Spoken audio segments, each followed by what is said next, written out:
Hello, hello, hello, everybody, and welcome to Good Morning Source Gaming, episode 69. I'm your host, Nantenjex, and let's go jump in on our guests this time. Hello. It's going to get really ugly. Hey! Hey. We're now live. I've jumped it on you. Ah. Stop all of your private conversations now. Oh shit. Okay. Oh no. We're live. We Oh, are hello there. live. And joining Oh. us today, as you might see on screen for this very nostalgia-filled episode, we've got the founder and our old overlord of Doom, Push Dustin. Overlord of Doom. And yeah, 7 years, right? yeah, 7 years. It's a Yeah, wild that's crazy. time. And we've got a person who the image of Source Gaming couldn't exist without him. It is our old graphics lead, Nerbion. Hey there, guys. Nice to have me here at this special anniversary. Like 7 years. Like, wow. Yeah, I know. It's been really that long. Everyone's a bit loud compared to me. Guys, you've got to be quieter. Now, hold on, give me a second. I'll. Oh, I'm sorry. I'm sorry. Let me just. I'll turn things down on my end. That should be better. Both of you try speaking now. Hello. Hello too. Morning. Yeah, that looks better. All right, the audio balance is better there. Also joining us eventually will be Spazzy, who we've all assumed has completely gotten the time wrong, and will show up at some point during this stream. It happens to the best. Yeah. Mhm. To be fair, we are slightly earlier than normal this time, but part of that is because we wanted it to be a reasonable time for you to be on Push. Because I appreciate it. it may be some people's good morning, but it's your good evening, Source Gaming. It loops back into morning eventually if it goes later. Eventually, it's someone's in the world's good morning. So the name Mhm. always fits. By the way, I really like the cake. Did you draw that? Yes, I did. Nintendo?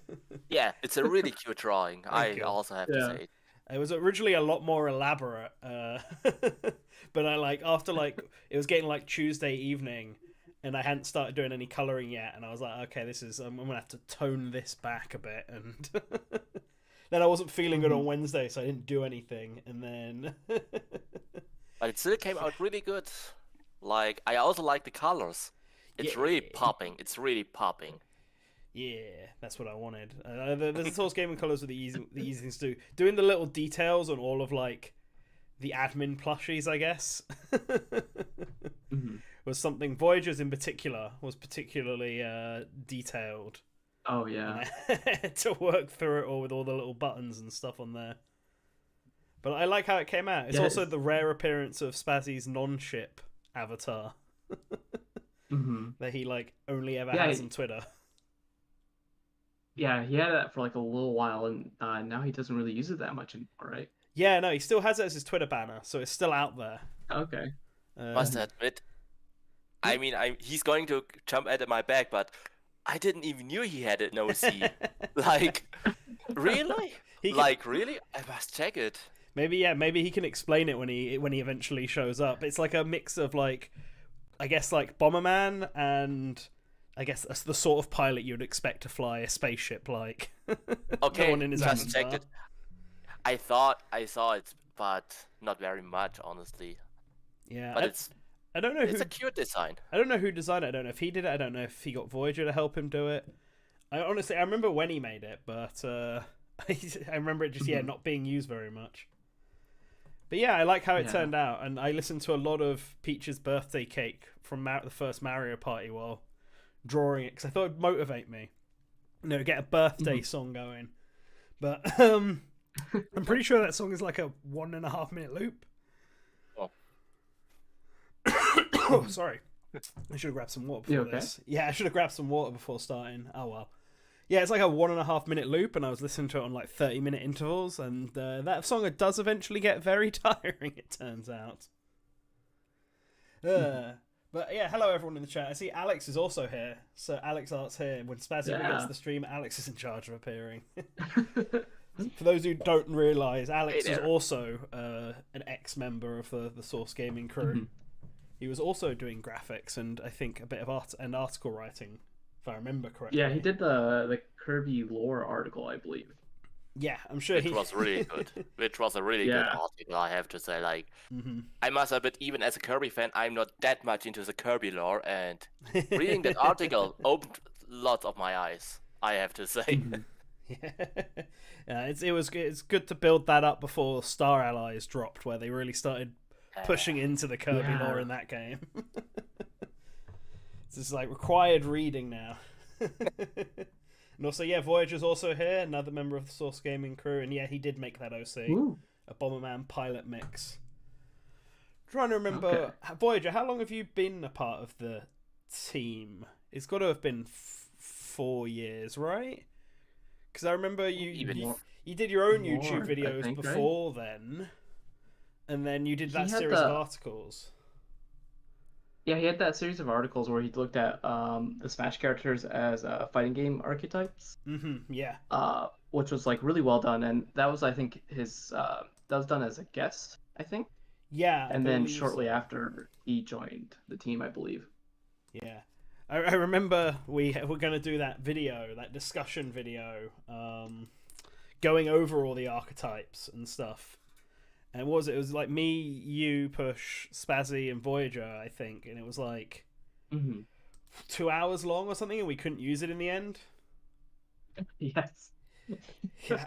It was like, oof. that happened a couple of times. Yeah, well, I think it was like, I don't know if it was like Voyager's first, because I think your original videos were all like oh god, it's not Brazilian, right? Sorry, I've completely forgotten what language. He's from, I believe he's from Venezuela. Venezuela. What would be I the local believe. language there? Spanish. Is Spanish. Okay. I was going to say Spanish, I and then I believe, wasn't please sure. Yeah, please correct correct me. us. Please correct my ignorant Britishness. They're in Spanish. There we go. Okay. Yeah, because they were originally in Spanish, but this was obviously in English. Because wouldn't none of us speak Spanish. I guess maybe Spazzy might speak it a bit, but... and Chile. There we go. Yes.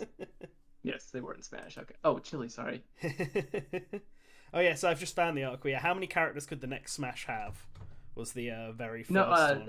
That was the first one, and then there was Potential- like 4 series of articles they did after Oh, okay, potential okay, characters for the next Smash. Yes, yes, yes. All in 2016. So yeah, 5 years.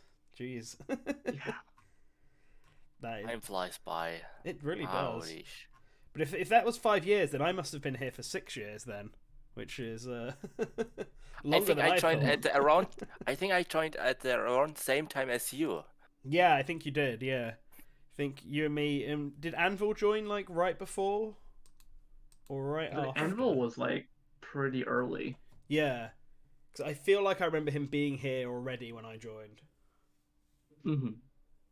So how Because many? Anvil was on the Smash Sports Leaks group Mm. with Spazzy and me. Yeah, and and that so he that's was where Source pretty Gaming early. started, right? Basically, Yeah.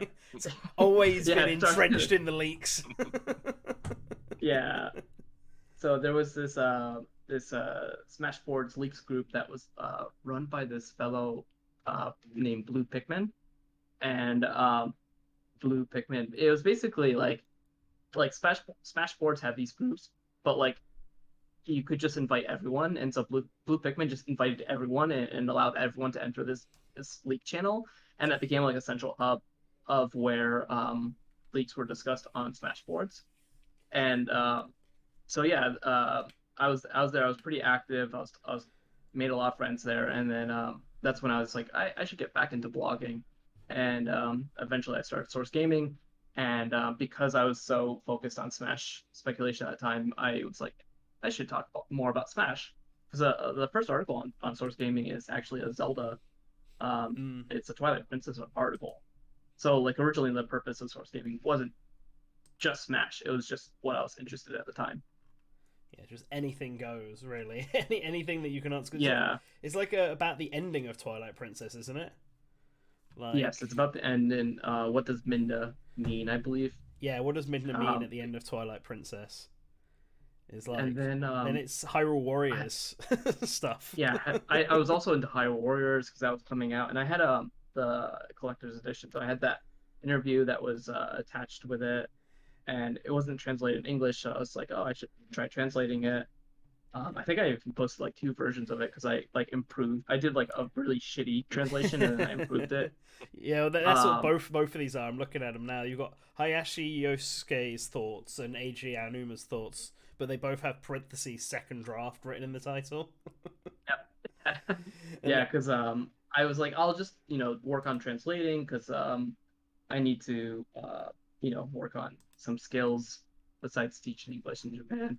So I'll just I want to learn how to do translation. I want to get into the video game industry. So that's so I was like, I'll just start doing it. And yeah, but eventually, very quickly, the site got kind of Smash oriented. Yeah, it's like the fifth article. It seems like you just did a Sakurai picture of the day. Oh yeah, that's like the very first Smash article. He did a Miiverse post or something like that. I think Is so. That right? Yeah, it was a Miiverse post with Zero Suit Samus in like her alternative outfits for Smash for 3DS, and I think it was mentioned. It was mentioned in the original one that it was done by a female designer. Yes. And you talk about the fact how you don't typically use gender pronouns in Japanese. However, Sakurai makes sure that people know it's a female designer by using like the logo for girl. Like, so that's how he gets it across, so that there's no mistaking that it's a female designer. And then it goes into talking about the Smash leak, the 2014 one where Duck Hunt Dog and Shulk and Dark Pit and all them got leaked.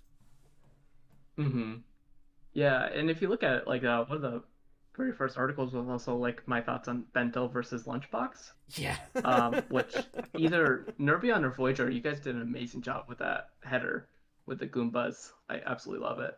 I think this must have been Voyager because the older ones he was responsible for it because I couldn't keep up with them and he helped me a lot with this. I think the older ones for the older articles he did this. Yeah, so it must be. Because we used to have a different thumbnail design. It wasn't really even a design. It's just like an image, right? And then originally it was just like an image because like WordPress, you would have the featured image, and I think I would just put anything and everything for that. Yeah, and then once we got both Voyager and Nerby on here, we decided to do like a unified style based around Smash 4. I remember like Nerbion reaching out to me because I attempted to do like an article style header. I think it was for the research when I looked into like what characters Japanese gamers wanted for Smash. And I tried to do an article header for that, and it was basically so bad that Nerbion took pity on me and was just like, please let me help you before you burn everyone's eyes. And he created something that was a million times better and offered to help, and I'm very thankful for that. The best part about this is I don't remember it quite dead. Was I really dead? Like, oh, I need to help him. He's a loss. He's gonna crash and burn without me. I mean, I remember I was following when Smash 4, like not the DLC, but also the discussion and the translation misinformation was going around. I was following an all source gaming, and it also gave me a lot of insight. And when I saw, I think I can remember I approached you asking, hey, if you need help with something, I can also provide graphics if you need some. And I think the first one, I think it was around the Super Mario Maker stage. I think this is when I joined. Yeah, that would line up, I think, from when I joined. 2015. Yeah, because I'm looking at our DMs right now. Nice. Because, August 2015 would have been when I joined. Because it was just after Hyrule Warriors 3DS had been revealed. I remember. Because we were talking, Push and I, we were talking about it, because I was writing about Hyrule Warriors on my own personal blog at the time. because I was super into the first game, and I really wanted there to be a sequel. And then of course the 3DS trailer leaked, so I was analyzing it and all of this. And I remember you finding the article and speaking to me about it, and then inviting me on for this like Project Omega thing that you had originally envisioned. Yes. Back then. Yes. Project Omega was pretty ambitious. Yeah. We never really got to fully realize it, which is sad. Yeah, it was. We got a couple articles out, so I guess Why Does Wario Fart was like a part of that series, wasn't it? Like I'm sorry. Like that One more time? the why does Wario fart? That was a part of that series, right? Oh yes. What the Wario article was part of that. Basically, Project Omega was like a goal to like document everything and anything in Smash. And so I think like your IP article, wasn't that part of it? What IPs are in Smash? It might have been part Or was of that it. just something? Because I remember I was originally working on an article about Pit in Smash. Like that, I remember that was the one that I was working on. There was also Frostwraith did his Ganondorf one. I think I remember Project Omega being specifically character focused, at least at the start. Like we were just trying to get every cover every character and show why they're like represented in Smash really well. Which is why the whole why does Wario fart thing was to counter the idea that Wario is too goofy or whatever in Smash, and he's not like the serious villain that he is over in like Super Mario Land 2 and the weird American Wario.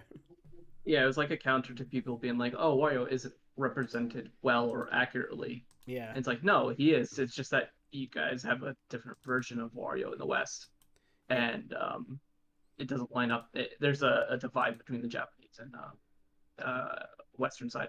The header that I sent in the charity chat, that's actually the first header that Nervion sent to me. Yes. yeah. I'm It's just gonna the slap very on screen. first one. Oh, this takes me back. Oh my god. New stages Oh my DLC revealed. Yeah, that Yeah. that must have been September, considering when that stage did come out. So That's a long time ago. I think I made a Twitter thread about this, but basically what my idea was, for glory for fun, I just took this idea and thought, okay, Source Gaming is just covering Smash 4 right now, or is very involved in Smash 4 speculation. Let's take some menu cues from it. And then I think Push had the idea to say, all right, how about we alternate it so it matches with Ida-chan? A wonderful idea. It was.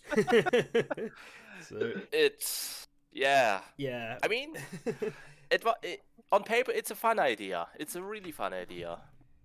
Yeah, But it makes so much work. Like you have to make two headers at the same time, and one is automatically getting scrapped because you only need one, because unless you've got a consistent schedule where things are going to go out exactly on time, you That's don't know right, what order and- things are going to happen. Yeah, that's right. I mean, we also have a lot of news drops, like a new translation or a new broadcast, and it was crazy back then. Yeah. Wow. Well, we were like doing a lot of content back then. I feel like there was a period of time where we were like potentially releasing like 3 pieces of content every single day. Like, Yes. Before the YouTube channel really sort of became a thing, because that didn't happen till after I joined, and it was all just articles based content. We just kept releasing stuff on the daily, to the point where I think like people just weren't reading everything because we had too much stuff happening. At least I think that was always my feelings on it. It was weird because like Source Gaming was never like one of those like daily news sites. Like it always had like editorial content or like translations and stuff like that, like a lot of original content. And so like some things would be interesting for some people, some things wouldn't be. And so yeah, at that point we're like trying to compete with like the people who were posting just every news and every press release, but still keep it original, which was just like suicidal. Yeah.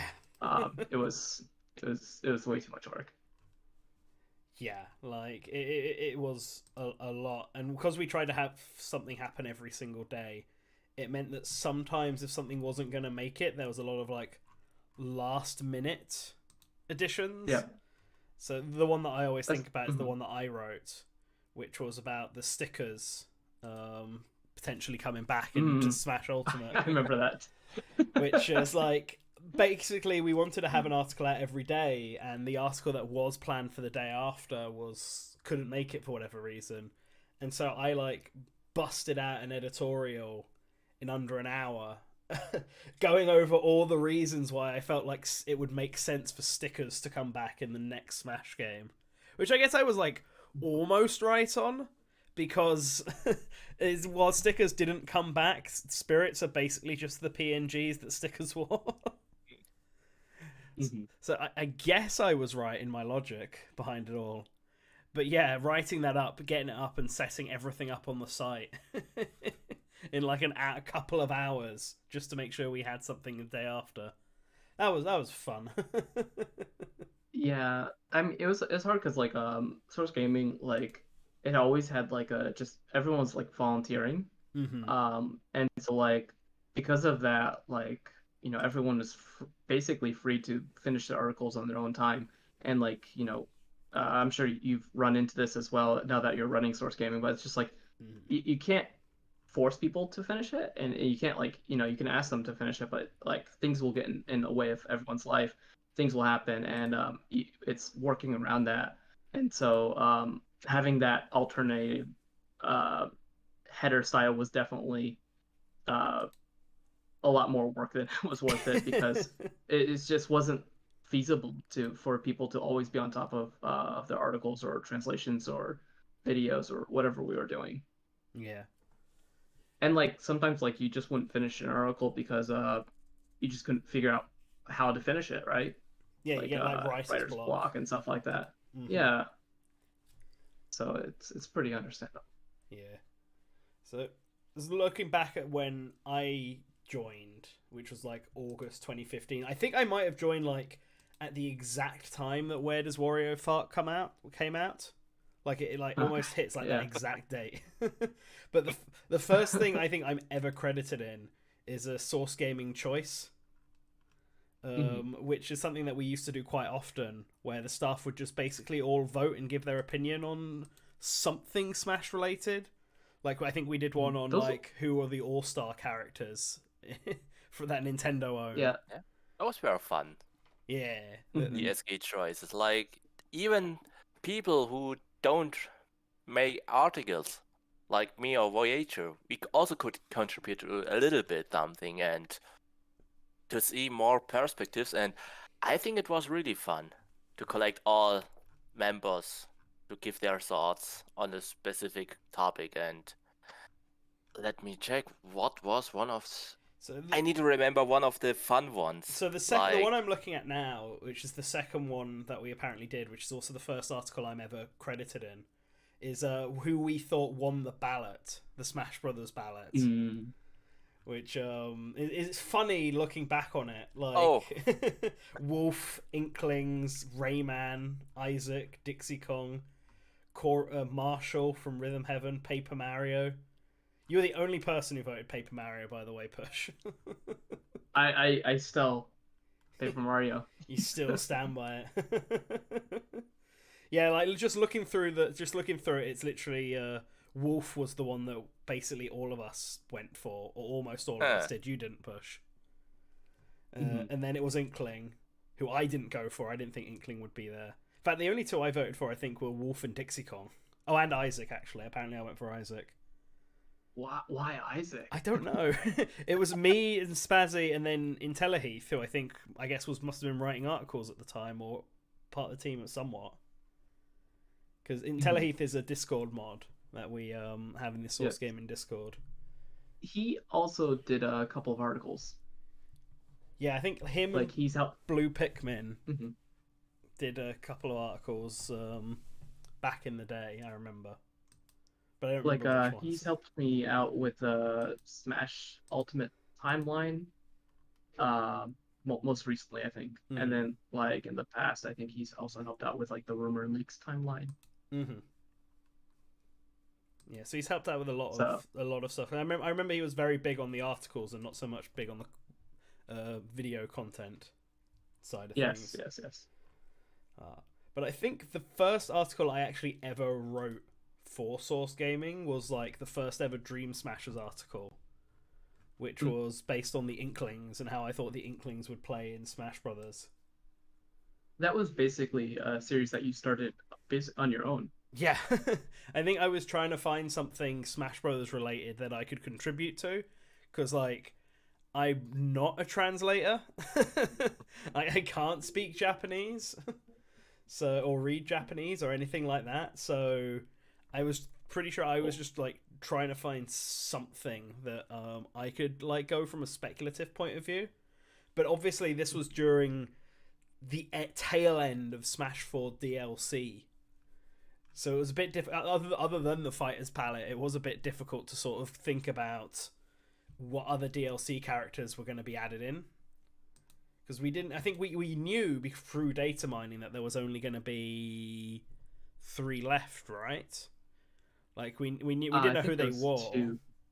'Cause I thought I it was think the third Mario slot got added later. that at the after September or before? I thought it was around the July Not, time, which would have been before I not joined. entire, not entirely clear. I'll have to look at the timeline. I Well, think that it's included in that. well, we knew that there'd either be 2 or 3, and one of them had to be the ballot Yep. winner. And so Yep. it was. We could have all just speculated non-stop on who the last character would be, but that wouldn't make many interesting articles. So I started thinking ahead and trying to think about how what characters could be like if they were ever added into Smash, but also stages. Because I'm pretty sure the second article I ever did was a stage about like Super Mario 3D World. Yeah, there it is, like World Bowser, because I really like that world in 3D World. It's got such good music. Good world. Yeah. Looking back, another SG choice that we did back in the day was clone characters we wanted to see. Yeah, I still Basically, stand by Dry Bowser. Yeah, Dry Bowser was your pick. Yes. I still stand by Impa, to be fair. I don't think Impa works. I think Impa works over Sheik. I think that's fine, especially now that all the Zelda characters are different like styles. I feel like Skyward Sword Impa could easily fit over Sheik. Mhm. It's perfectly fine. Other choices people had on here were Slippy Toad, Hitmonchan, Chrom. Hey, look, there we go. Ah, yeah. Chrom was on here. Wolfman put Marill down over Pikachu, and Spazzy put Proto Man. But how would Meryl work as a Pikachu clone? Yeah, I know.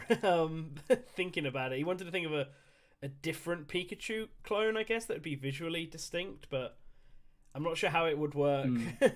I mean, especially the thunder, Yeah. the down attack. Like, what is he going to make a waterfall? I mean, it would be way more work than just do Plusler or Minen. Yeah. So it seems to be, just reading it. He says it will fall under the Dr. Mario type of clone, where it's not like a 1-to-1 echo, but similar. So it'd have Jigglypuff's rollout as one of its moves, as opposed to being like entirely drawn from Pikachu. But most of everything would be with Aqua Jet instead of Quick Attack, and Play Rough. I get Play Rough for its side B, which would be, I guess, Pikachu's side B, and then Water Sport, which is projectile that bounces off the surface and slows enemy down. So it'd be exactly like Thunderjolt, but just be made of water instead. I mean, it's an interesting Kinda idea. sounds like Isabelle, kind of.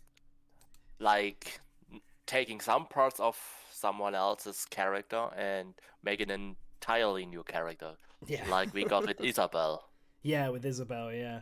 Like not a full, not really an echo, really a semi-clone, a good old-fashioned Yes. semi-clone. Like Lucas. Like Yeah, like Lucas Lucas. and Ness. Yeah, and what Dr. Mario, I guess, is now an Ultimate, I suppose. That was the impetus for a focus on lore-based articles and such. I felt that was something that I was interested in that wasn't really covered on the website back then. Ah, yes. Mm-hmm. Yeah, I suppose because we didn't have many lore focus. So Smash Brothers isn't exactly a game about lore.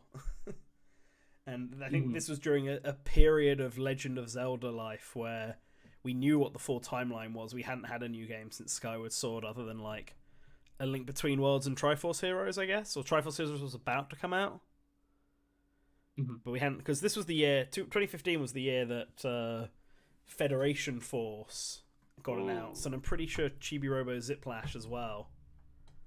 And there's a lot of stuff happened in 2015 now that I'm thinking about it. I think 2015, wasn't that the year that Iwata also passed away? Yeah, it was August 19th. Yeah. Was it August? I thought it was... Yeah, it was August. Anniversary just happened a couple days ago. Oh, okay. I thought I for some reason I thought it was June 19th. I'm actually looking at Source Gaming right. Oh wait, sorry, no, it is June. Yeah. The Source Gaming. The translation was August 19th. Right. Okay.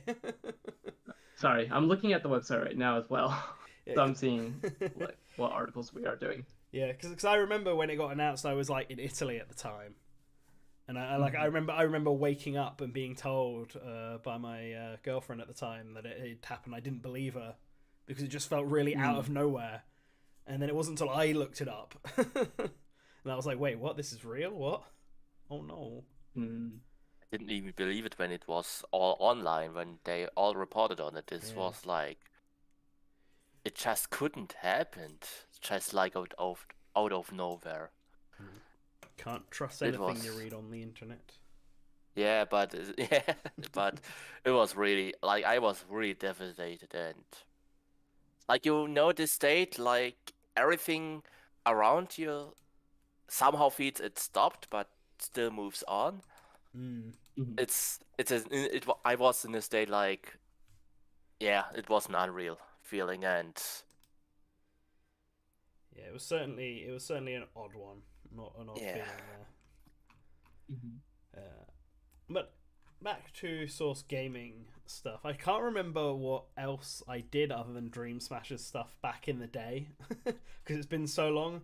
Obviously, I think it was like videos is where I started really kicking off, because like I remember we wanted to move into video space because like we felt that was sort of where people's attentions were going onto YouTube, but no one on the team really had any idea of how to do video content. So I decided to take up that mantle, because that's what that then gave me something that made me stand out a bit, rather than just doing speculative stuff like the Inklings or Donkey Kong Jr., who was my I definitely wish that like we did video content earlier, but I also don't know how we would have, because like at the time I had a very terrible PC, and I couldn't really do a lot of content like that. So it's very difficult, but I wish we could have done video content earlier. Yeah, it would have been good to start off earlier on it and sort of plan things out. I'm trying to remember. I should Google. I'm going to look this up now. What was like some of the earliest video content that we did on the channel? First, it was discussions. Like, I think the first big one was why Wolf won't return or something like that. This was our first big controversy. This is just Push stabbing the hornet's nest. Yeah, and I think Connor actually made that video. Oh yeah. Like I wrote it, but I think Connor like voiced it and added his humor to it. Because I think it was originally based off an article. Yeah, I think there is an article originally first called "Why Won't Wolf Return?" And I wish there was an easier way to go all the way back to the start on YouTube videos, or is there? And I'm being stupid. Sort by. I think. Yeah, I think date. Sort by yeah, date. there we go. Date added oldest. Yeah, so I like think it's Sourcecast, yeah. The first episode of Sourcecast, which I guess we thought we should do as a YouTube video, as well as getting it on getting it on Yeah. iTunes and stuff. That was a weird time because or a very interesting time because like we had that partnership with Smashboards Yeah. to do like an official podcast because Smashboards was also looking to bring energy into their editorial division, and so we're gonna partner up with them and do podcasts and stuff like that. But it felt, I don't know, it felt more Source Gaming than Smashboards. Well, we hosted the videos on our channel and stuff. Yes. Well, we used their server space to host the podcast files originally. Yeah, I remember because I was the one who uploaded them and stuff. We'd record them and then I would go through like FileZilla or whatever and upload them and make sure it had all of the iTunes information correct. And then we would release the metadata, and then we would release a video version of it, which we started doing it, and I think we transitioned over to making them highlights because I guess we felt like they would potentially do better. Which is kind of yes and no. Like the Sourcecast 6 highlights seemed to do all right, but then the Sourcecast 7 one didn't. But that could also be the focus of it. See, the Sourcecast 7 highlight is all about Takamaru, which I guess people don't care about as much as they care about reacting to Corrin and Bayonetta. Yeah. But one of the some of the really earlier videos we got, Cloud's victory quotes translated because obviously Cloud was only only spoke Japanese, and he still does in Smash. So yes. you translated over them, and then your Sakurai isn't a liar video. Oh yeah. Which I guess is the impetus for Sakurai didn't say that. Yes. Yeah. That one was originally that was like an article because I was like that's like a whole, that should be a resource that people can easily find and quote and everything like that. And I think the article is like it did really really well. But yeah, I should probably go back and update it sometime and like add more things as time has gone. But I think people kind of don't have so many misconceptions about Sakurai. I think the Harada's bar that like aired. I think a lot of people are getting to know Sakurai more and understand. I think you're underselling our hard work push in spending 5-6 years making sure people actually understand. Yeah. I mean, it's completely different from what it was before, but I think we can rest now. Yeah, I think the work is paid off. Like I do think that like a lot of the impetus for setting up Source Gaming by having it be the resource and getting rid of misinformation. Like I remember one of the reasons you set it up and started doing Smash stuff was because someone was claiming Wolf was going to be in Melee or whatever and had literally no evidence to back it up. Ah, yeah. That was the start of the definitive unused fighter list. Yeah. Which was like also a really early article, I think, in Source Gaming. Yeah, I think it was like something we sort of frequently updated, and then you made a better version of it.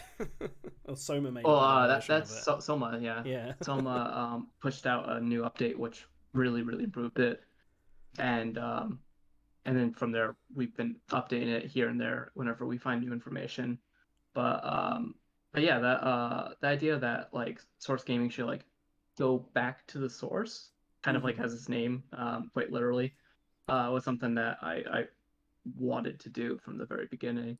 Yeah, become the hub and the source that people can reference to get correct information. Yeah, Orduda says Smash 4 got super conspiratorial about Sakurai trolling, probably because people couldn't accept that Ridley wasn't in. Yeah, I remember that. Like the whole shadow and everything. The shadow is his wing. Why wouldn't he reveal? Yeah, he's a playable character and stuff like that. Yeah. And Alex says, I do think that Sakurai's article and SG's commitment to verifying and sourcing was being put out has changed discussions on news in gaming much more than people realize. I hope so. I hope that's the case. I know we rallied, you in particular push, a lot of sites like Did You Know Gaming and all that to start correctly sourcing stuff. Mhm. Yeah. Game Explain as And well. I worked for them. Yeah, I you worked worked for them for a bit. Yeah. to improve it from the inside. Yeah. Yeah. But I think nowadays people are a little bit more cautious about just accepting translations. Mm-hmm. From random sources. I think like people are thinking more about how things get lost in translation, Yeah. and also like headlines can misrepresent articles. That was like lots of the stuff that we were fighting on. Those are the fights that we were fighting like early source gaming. Yeah, I actually got a message the other day from someone asking about the correct, like, what the correct translation would be for Sakurai's thoughts on Byleth, because the Nintendo Everything translation was the first one that came up, and they were aware that the Nintendo Everything translations are kind of sus sometimes, so wanted to know where our translation was. Because those are all in Twitter threads now, and we definitely need to move those over to the website. Because we've been talking about that. Yeah, I know. We just need to sit down and do it. I have an eternal list that we have. It's not really good for public consumption, but I have a list of all the Sakurai columns and where we've translated it, if it's been translated, and stuff like that. Yeah. So that's all. That's been kept up to date as well, because now that Cody is in charge of translating Sakurai columns, I've given him that resource. Yeah, maybe you need to send me that list so I can find the links to everything, and then I can like move things over, at least having them as summaries on the website, so they're easier for people to find than Twitter. Yeah, because it is kind of a pain in the butt. Because like you'll go search on Google, and the first thing that'll pop up is an article quoting the translation, and the link will be buried in that article, like 15 links down or something like that. Yeah. See, I want to sort of, like for a while now, I've been trying to fix up the Source Gaming website to make it easier to find articles, and we keep going through phases of having like a web designer, and then that web designer backing out for whatever reason, like they don't actually have enough time to do it, or they just disappear. Yeah. It's getting very, very frustrating on my end, because I feel like I've gone through the whole website back-end introduction spiel multiple times now. But trying to update it to make it easier to find information is like a big thing for me. And I just need to find the time to do it, or teach myself web development, because might be faster than actually finding someone who can help out and will not just disappear after a while. But I think the search for a web design or for a web programmer, it was always like, even back then when we made a big redesign of Source Gaming and the new layout of I remember Push and I also searched for someone and didn't find one, so I think we made an all-nighter to change everything, see what's buggy, what's not, what can we change, and I think that's always something since the beginning. Since the beginning, we're trying to correct, and we're a group of monkeys pressing on the keyboard trying to see what works and what doesn't. Yeah, like I remember when we applied the new theme to the website, it ran into several issues, and like certain colors weren't correct and stuff like that. And so I was trying to edit the CSS, trying to find those colors and trying to adjust them and everything like that. I think Brando actually cleaned up some things after I did my pass. So if the website runs any better than it did when it first launched, please thank Brando. That website's gone through many fixes where plugins just stop working, and I've got to go in there and figure out why they're not working anymore, and just disable them at some point. I really don't like the Gutenberg post editor style that WordPress is trying to push. Yeah, no, I'm not a big fan. I'm kind of not a big fan of WordPress anymore, with so many different site options there. It's we're kind of stuck in a sunk cost fallacy where everything is on WordPress, and it'd be way too much of a hassle to move things over. But it'd probably be hella easier to with a new website on a new platform entirely. Yeah, it's a bit of a pain in the ass. But it's It looks like Mhm. Doodle was asking. There was a time where Sakurai talked about talking to developers for Smash characters, and even talking to the current Kirby team. Huh? I don't remember him talking to or mention anything about the current Kirby team. Me Um, neither. but Mm. for talking to developers for Smash characters, especially third-party characters, that would probably be in how third-party characters get chosen or something like that. That's like the article title. Should be on Source Gaming, and it should have a link to that original translation in that article. I think I remember one Sakurai. I think he did a Sakurai ask about the new Fire Emblem game for the Nintendo DS. This is one I can remember. Mhm. He asked the staff, Yep. but something else doesn't ring a bell. The another thing is that there was it's something like the truth isn't so easy or something like that. It was a Sakurai column translation where Yeah. he talks about fan misconceptions. I think Nervion, you did the header for that with Sakurai with the broom. Um, I did. and I think did. he talked about I think he talked about the new Kirby, like him hating new Kirby in that, like he addresses that fan misconception in that article. And also admitting that he actually planned a Kirby's Epic Yarn stage, if I remember it Yes. correctly. Yeah, Yeah. and the Super Mario Land stage that he just had to become a Kirby stage, if I remember right as well. Yeah, that's right. Like, I remember when that Oh. came out and we were talking about it. He's like, it kind of sounded like, no, I don't hate modern Kirby. Look, I had a modern Kirby stage planned. Doesn't matter that I removed it, but I had one there, so I can't possibly hate modern Kirby. Yeah, it almost happened, guys. Trust me. Yeah. Oh, Alex says, can we talk about the fact that a Source Gaming header appeared in Harada's bar? Yeah, I was so surprised about that. That was such a kickoff last when that came off, because I was like on the bus and I saw it. I was like, what? I mean, I was at the bathroom at that time. I thought, oh, cool, new Sakurai. And then look at this picture, and I was, what the fuck? That's mine. Yeah. And they were definitely talking about that picture because they made a comment that was like, oh, this is like the Smash style, or the style seems very familiar. Oh, I was sweating at that part. I remember this guy somewhere. Kind of looks like I was Super like, Smash oh fuck. 4. Oh fuck, he's going to find out. Oh no. Mr. Famitsu, you're now known as. Yeah. No, they made a correction on Twitter. And said, no, that was a mistake. I don't think they've taken down the video, though. I think the video No, they haven't taken down the video, and they did update the description for that video saying that they displayed the wrong image. Yeah. I mean, you can't cut it out anyway, because Sakurai made such a specific comment about how it looks like a Smash 4 style, and you can't just cut that out. Yeah, it wouldn't make sense with a different image in there. Yes, it wouldn't make sense. Famitsu scrambling to make a replacement image. It looks like a Smash 4 style. They can add in post. Oh, Sakurai Alex is saying Harada Sakurai and Harada didn't check their sources. How ironic. Yes, how ironic. Oh, that was funny though.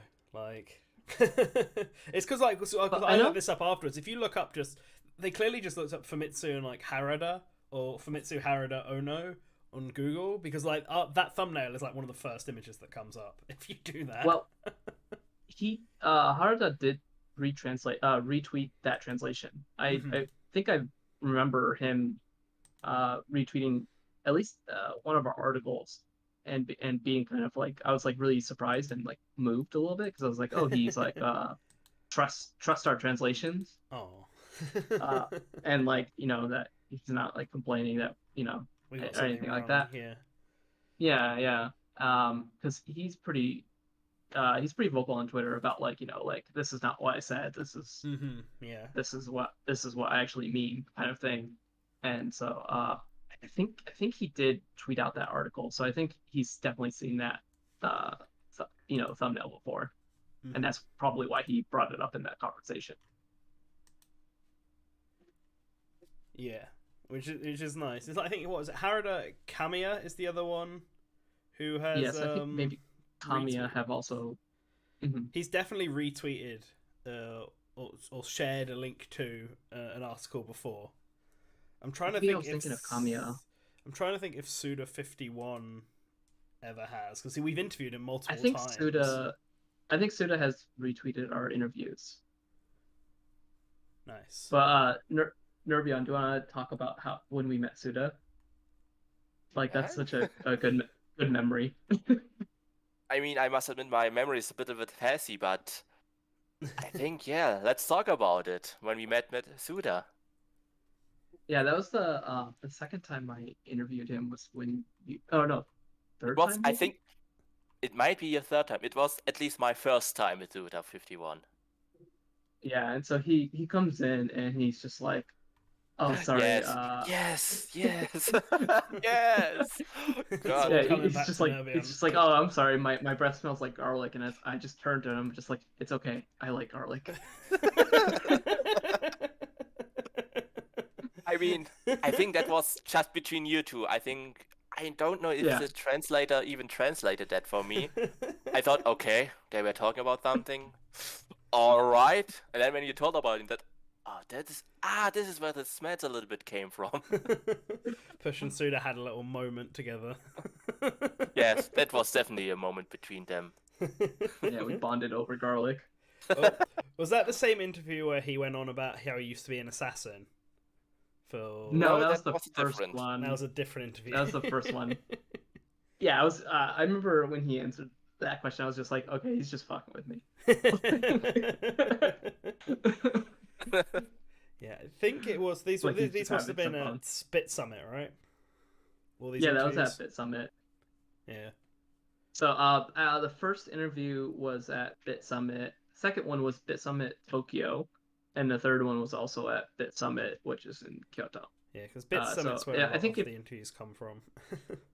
yes, Because because yeah, Mhm. we've been to Tokyo Game Show, or you've been to Tokyo Game Show, I should say, because I've not been. yeah, Nerby and I went to Gamescom together, Yes. Mhm. which and then I think some people have been to like PAX and all that, but I don't know if we've had any interviews from them. Mhm. Like, So Suda ate ramen. That's what he had. he had ramen, Uh, lots of garlic in it. Yes, yes. Is this a Wario ramen then? They could make it, yeah. Yeah, I think putting garlic in ramen is it's like quite common. It's like having ginger on sushi. It's pretty sort of common. thing. Yeah, Like, it's nice. Adds a bit of kick. yeah. Speaking of interviews, I think another set of interviews that are quite proud of on Source Gaming, I know you are, Push, is the Smash announcer interviews. Oh yeah, yeah. Yeah, because we're like, what, the only place that has interviewed every single Smash Brothers announcer? That's right. Yep. The only place that has interviewed every single Smash announcer. And it was quite hard to find Jeff Manning, like the Smash 64 announcer. Mm-hmm. Like I spent almost a year trying to find him. Mystery Man. There is a 'Cause- year difference between the Dean Harrington one, who's the Melee announcer, and then Jeff Manning, the Yeah. Smash 64 announcer. Dean was kind of easier to find because he actually worked on a mod or something like that. Like he was doing commissions for like a Smash Oh, yeah. mod at one point, so he was pretty easy to find Mm-hmm. and to get in contact with. But Jeff Manning, like I ended up finding a program that Jeff Manning was on like a Japanese TV show, and I contacted the person that that was on the show with him, and I was like, please let me talk with Jeff. Like if you have this information or know how to reach him, here's my information. And he's like, and the person was just like, I don't know. And then like 6 months later, I got like a random email from Jeff that was just like, oh hey, I heard you wanted to talk to me. And so we set up a time for the interview. It's great. It just comes out of nowhere. Was the Brawl Yeah. interview the last one we did? The Brawl one, or was I'm trying Yeah, to remember and when that one took place. we ended up settling on a a text interview. We really wanted to do a voice or a video interview, but unfortunately, it just wasn't possible. That's why I can't find it, because I'm looking on the YouTube channel, and there's Dean's, and Yeah, Xander Mobus we interviewed during like our second anniversary live stream. Although I guess it would have been, our third anniversary. I guess it would have technically been the third anniversary because it's 2016. Mm-hmm. Yeah. So someone got the math wrong there. It's probably me. I'm terrible with math. But that was a fun stream. It had like Xander Mobus, Ash Pawson, Artsy Omni, and James Montana were all the guests on that one, weren't they? And we did like a quiz. That was such a good. Oh, I still have the graphics for the quiz somewhere. I think I found them somewhere. Let me check again. I mean, the quiz was a really fun time. It was really fun because we also asked a lot of specific stuff. Yeah, we got Xander Mobus to do a bunch of joke announcer calls, I think, during the thing. Like we didn't want to make him feel like he had to do some, but then he ended up doing some at the end. Yeah, he was pretty cool. Yeah. For him, I contacted him through Facebook actually. Okay. He was also really easy to get a hold of. This was back before he started being in like everything. Before he got the role as Joker in Smash. It'd be much more difficult to get a hold of him now, I think. Yeah. But actually, he's pretty active on social media. Yeah, I think social media makes it a lot easier to get in touch with people. Wasn't that how we got in touch with like Ray Chase? And Kyle Herbert as well? Yep. Yeah. I know Kyle Herbert, we did a phone interview. Like he was on his phone, I think, when we interviewed him. So it was a little difficult to record it, but we made it work. And Kyle was absolutely amazing. He played Wario in There Will Be Brawl, I think. So I was just kind of like fanboying out a little bit. I never saw that. It was like the live action. Yeah. Oh, you've never Smash. seen that? I don't think I have. No. Oh, that's such a good parody. I think like all I remember is that it's live action. It's like super dark. Like this is where the Smash characters are now, sort of thing. Yeah. There's like who is it? There's Samus is like I think she's a stripper in the series, and then like Peach is like sleeping with Luigi and stuff like that. And like Kirby's just Hannibal Lecter. Like they do like it's kind of like early 2000s. Very edgy humor. I'm gonna say it has that early 2000s edge to it. Yeah, but it's really funny because that happened I think during the writers' strike in the United States. So like there wasn't active production on, so people were just doing like all these fan productions, and that was one of the things that came out of it. Hey Spazzy. Hey. Wait, here he is at 10 o'clock, just like we said he would be. As is tradition. As with tradition. As with tradition, you roll up an hour in, but with your cup of coffee. Yeah. We were talking about There Will Be Brawl. That oh yeah, with that guy from Critical Role. Yeah. I think that was done. What was the website that did that? I have to say that Brawl was really the peak for Smash fan content. There was just so much just content being made by people. I guess it was a different time too, but just everywhere. So much great and awful Flash animation. So yeah, and also those was it Machinimas, like where people would like voice over gameplay. Yeah. Yep. Yeah. Man, Machinimas take me back. Screw Attack. Screw Attack was a big one for me. Yes. Well, was it Red vs. Blue was the big Machinima project, basically. Yeah, that was the most popular. Yeah. And it wasn't even run by Machinima. By the way, I've put a question from the quiz on the screen. You will have 5 minutes to answer. This one's pretty easy. And just to address Ordoodle's thing, Colin's the only reason Colin's not here is because we were keeping this particular stream to people who were like part of Source Gaming 5 years ago, I guess. But I don't. When did Colin join? When Colin first joined, we were he was hesitant about joining, and it was very annoying. I don't know if you remember that. Okay. He's like, I just want to be a contributor, but I don't want to officially join the site. It's too much. I don't remember that. I think the one thing I remember when Colin joined was I think there was like a miscommunication between releasing something. I can't remember what it was. I don't know if it was me and you, Spazzy, or me and you, Nerbion. We didn't want him to release something, and then he did.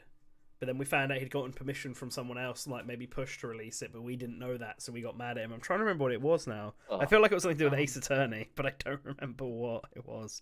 Was it the live stream that he did? Where like he was joking? I don't remember. It might have been a live stream because wasn't Colin partly brought on to be like live stream? That was like, manage the live stream stuff. We had been doing podcasts, but we wanted to get into doing live streaming stuff and making stuff like Good Morning Source Gaming because we thought it would be more time efficient, I suppose, than managing Sourcecast because doing a podcast takes a while. But yeah, yeah. In their chat, they're talking about the hurricane in New York. So that is happening right now. So please stay safe, everyone. Yes. Yeah, stay safe. There, yeah. Originally, it was gonna pass over where Colin lives, but I spoke to him like right before this call, and it's he should be fine. There's always the possibility that strong winds will knock down a tree or something and take out his power, but the hurricane, typhoon, whatever, has sort of moved around where his area is, so he's not at any risk of dying. Well, I know the first episode of Good Morning Source Gaming was in 2018. And I think we started that shortly after Colin joined, if I had to guess. So probably 3 to 4 years. It sounds right. Yeah, that sounds right to me. 2018, I feel like, is when Colin joined, and then Shadowlink joined just a bit after, like half a year after or something like that. Because Colin was the one who introduced us to him. And it was all downhill from there. Wow, rude. Matt's great. They're both great. It's great. Yeah. I'm glad to have them on. Same with Triss when he joined, which I'm also trying to remember. When did Triss join, actually? Pretty early, I think. I think he's around for a while. Yeah, like it was definitely around longer than Colin and Matt had been around. I don't think he was around as long as me and Nerbion were around. No. And I think he doesn't feel like he's been around as long because I feel like he wasn't a huge contributor for a while and then he started contributing. Okay. You know? Yeah. So I feel like he was on as more of a minor role for a while and then he started really doing stuff at some point. So it feels like he wasn't here as long. Yeah. I remember with them, I did with them an interesting discussion about Kirby stages, and I've had a lot of fun with them. So yeah, I actually thought them was a little bit early on, honestly. Yeah, so... his first article on Source Gaming is 2017, and the first video, or the video that's posted, is in defense of Skyward Sword. Oh, relevant for now. Yes. And congratulations to everyone who got "Oh, did I win?" with a question mark. You got to have the question mark and the comma. That's how it works. I'm sorry, Liam. It's good to have correct grammar. Doodle in the chat says, "Good Morning Source Gaming turns 3 in 10 days." This is the most successful podcast thing we've done. This is definitely the most because it's easiest to do. I'll be honest. Yeah. Because the original, this is the third iteration, right? Because the first one was Sourcecast. Oh wow! And then... Yes, it is. But also, Dusty just pointed out, Nerbion, that you've put too many spaces in the "Oh, did I win?" you know, blank Oh, thing at yes. the top. You put one too Oops. many. Oh no, take it down, take it down. Oh, I can put a different question for everyone. For the when we did this trivia, I think wasn't it Ash Paulson who won? I son of a think bitch. so. No. I'm trying to remember who won, because didn't we team up? So it was like, Soma Yeah. Soma was with one of the guests, I was with one of the guests, I believe so. and I can't remember. Yeah, Ash. I can't remember if I was with Ash or if Soma was with Ash, and I think the other one was Xander, who he was up against. I think. No, we had like that was a Z- really fun Xander was stream. the Oh, Xander was the Announcer. announcer. You're right. Yeah, Xander did the questions, didn't he? Yeah.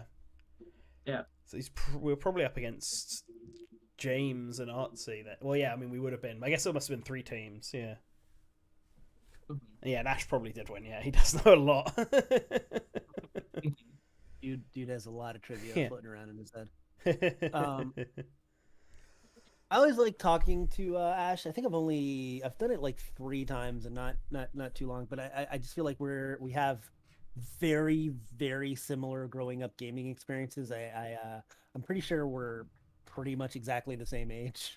Like, so that's always fun to be all like, yeah, and this game at this time. And I think we were both Super Nintendo kids that still kind of played Genesis, but there's a certain mindset that comes from that, from being a Nintendo fanboy for so many years. Yeah. Guys, I am so tired. I just want everyone to know that. You're gonna get that coffee down you. Yeah, I am dying. Yeah. Well. yeah. Sorry that we misgendered Triss. We are aware that Triss is they and them. We slip up. Oh, was it probably me? No, it was almost certainly me because I've done it before. I'm very bad with they them pronouns. I don't even know why. I'm not very good with them. It just doesn't hit in my mind when I'm speaking fast enough. I think with Triss in specifically is we've known them for a long time, and they had not requested us to use they them pronouns for several years. So I think sometimes it sucks, and we're not trying to do it. It's just just sometimes it happens a little bit. Yeah. We all love Triss. Yeah. Triss is the best. Triss is Yes. based. And I think we I asked remember them if they could quite come earlier. on for the stream, Whoa. but sorry, I was going to say we asked them if they could come on for the stream, but it's their husband's wedding this weekend. Not wedding, birthday this Oh. weekend. They've already had their wedding. That was earlier this year. I wish them a very happy It was birthday. their husband's birthday this weekend, so they want around. Yeah. But yeah, sorry, go on, no, be on. I forgot what I wanted to say, honestly. I think I just... No, and I must admit I also have problem with they and them, but not because something else, because in Germany it's very awkward we have other pronouns, and I must admit it's very awkward, and I have to think, okay, how do I use the they and them? And this is why I phrased it very awkwardly early on when I talked about Triss. Mm-hmm. So, Triss, in case you're hearing that, we are sorry that we just misgendered you, and it's not okay. It's really not okay, and it's probably more out of habit that Yeah. we knew him very back then, and yeah, that's the only thing I wanted to say. Mm-hmm. Man, this coffee is fantastic. That's all I want to say. Well, I you've was got up till like 4 in the morning, and because I kind of forgot we were doing this today, and I'm all like, oh god damn it, now I gotta wake up early. What were you doing at 4 in the morning?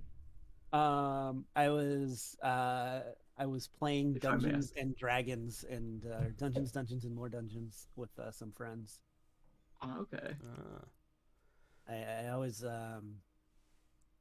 speaking of Matt Mercer and Critical Role, so I was killing some orcs.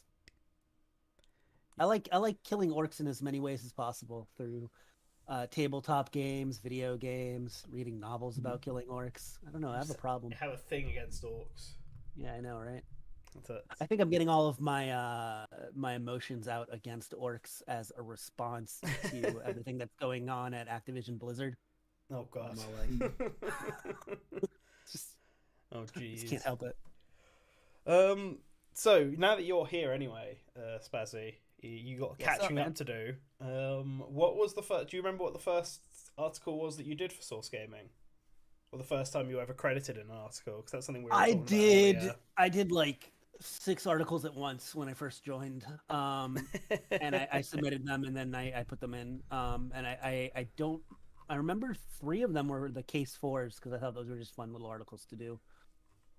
All on, and I know the first 2 I did was case for DLC for Snake, and then the second one was for Simon Belmont back in 2015. Mm-hmm. I don't remember what the other articles were. I don't remember. Hey, Push, did we? Yeah. I guess did you at the time have really any articles that were on the site before I joined that that weren't in translation? I don't even know. Yes, there was a couple of editorial articles. Because like it's like Source Game was kind of like a personal blog Personal at the blog, very yeah. beginning. So I think there was like there's like the good and bad. Like I had a review of High Warriors. Looking at it right now. Had just like some thoughts on just general translations and stuff like that. Yeah, I know. Like, I think some of the very first things I did because I thought they would be fun and they would garner hits. Which they did, because people like that stuff.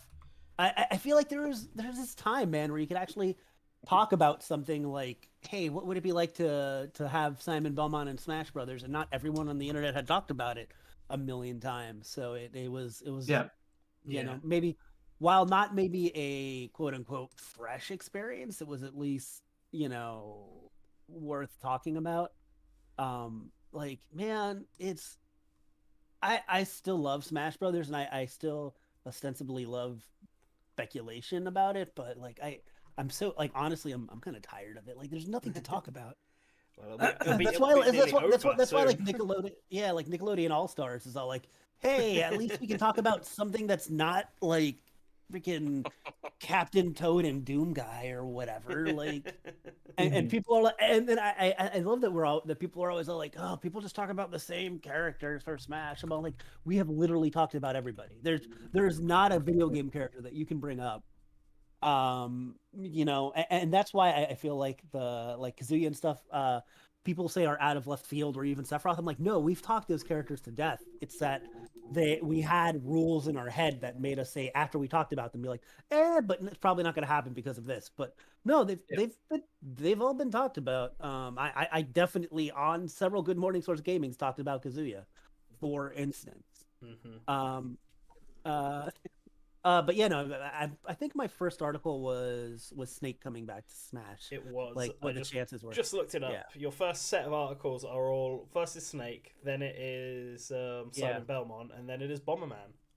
Yeah, that's right. I did the Konami. Yeah, the Konami trio. that was my very first thing. Yeah, and I only did Snake because I felt like I had to do Snake because I wanted to do the other 2. Yeah, you then afterwards did Rayman, and then the Prince of Persia. A little Ubisoft kick, and then you did Case Against Bayonetta, which is hilarious in hindsight. That's only because of Blue Pikmin. Yeah, I remember that. Yeah, like because we had Blue Pikmin was writing for the site, and he wrote an article that was just so heavily pro Bayonetta that we're like, well, we need to kind of balance it, and so I think Spazzy kind of wrote the case against it just to kind of have a counter. And I will forever be known as the person that hates Bayonetta apparently and didn't think that you would get in at all. And I got a lot of like shit from I'm like, listen, the whole point of that was that, and then Blue Pikmin thought he was like some sort of messiah. Hooray! I remember that. Yeah. My whole point was like every single character basically. He also guessed a lot of characters that didn't make it. He just guessed a lot of characters. Yeah, that's what I mean. Like he just guessed loads and loads and loads of characters. So technically, he guessed every character who would make it. if you Yeah, ignore the like 90% of characters he guessed that it'd be- didn't. to be fair, I do feel like he did do pretty well on guessing for that game in particular. Mhm. I'm not going to take that away from him. But yeah, like the whole thing is that, and I remember there were some people with some articles that so much editing. I did so much editing those first like 2-3 years, like Yeah. just Mhm. so much editing that it killed me. Part of me died from having to do so much editing on so many people's things. And Yeah, if 'cause anybody's you were the editor Yeah, originally. yeah. Yeah. That was your article lead. It's technically what your role is now. Yeah, and then especially for guest articles for people that weren't part of the site that we're just trying to be nice to, and then I had to literally almost rewrite some of these articles because and I don't mean this to be offensive to some of the guests, and this isn't staff members. I'm talking about guests because we used to do a lot of those.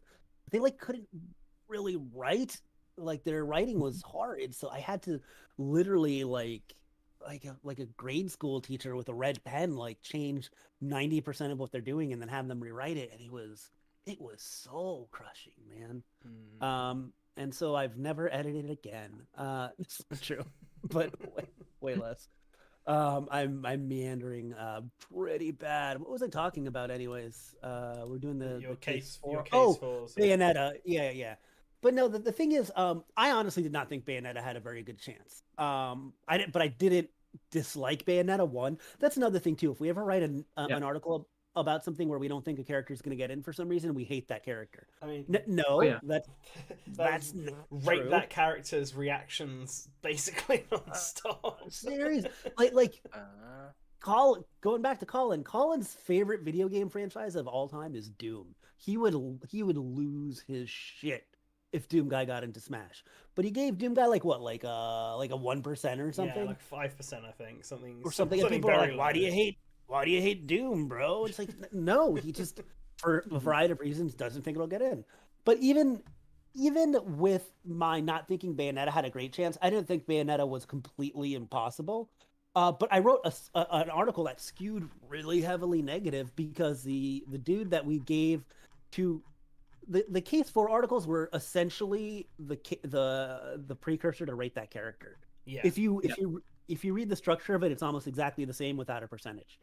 And if you've seen Rate That Character, or if you've read those old articles, you know that there's a section where you talk about why a character might not get it. Not why they won't get it, why they might not get it. And Blue Pikmin literally said there's no reasons that Bayonetta might not get it.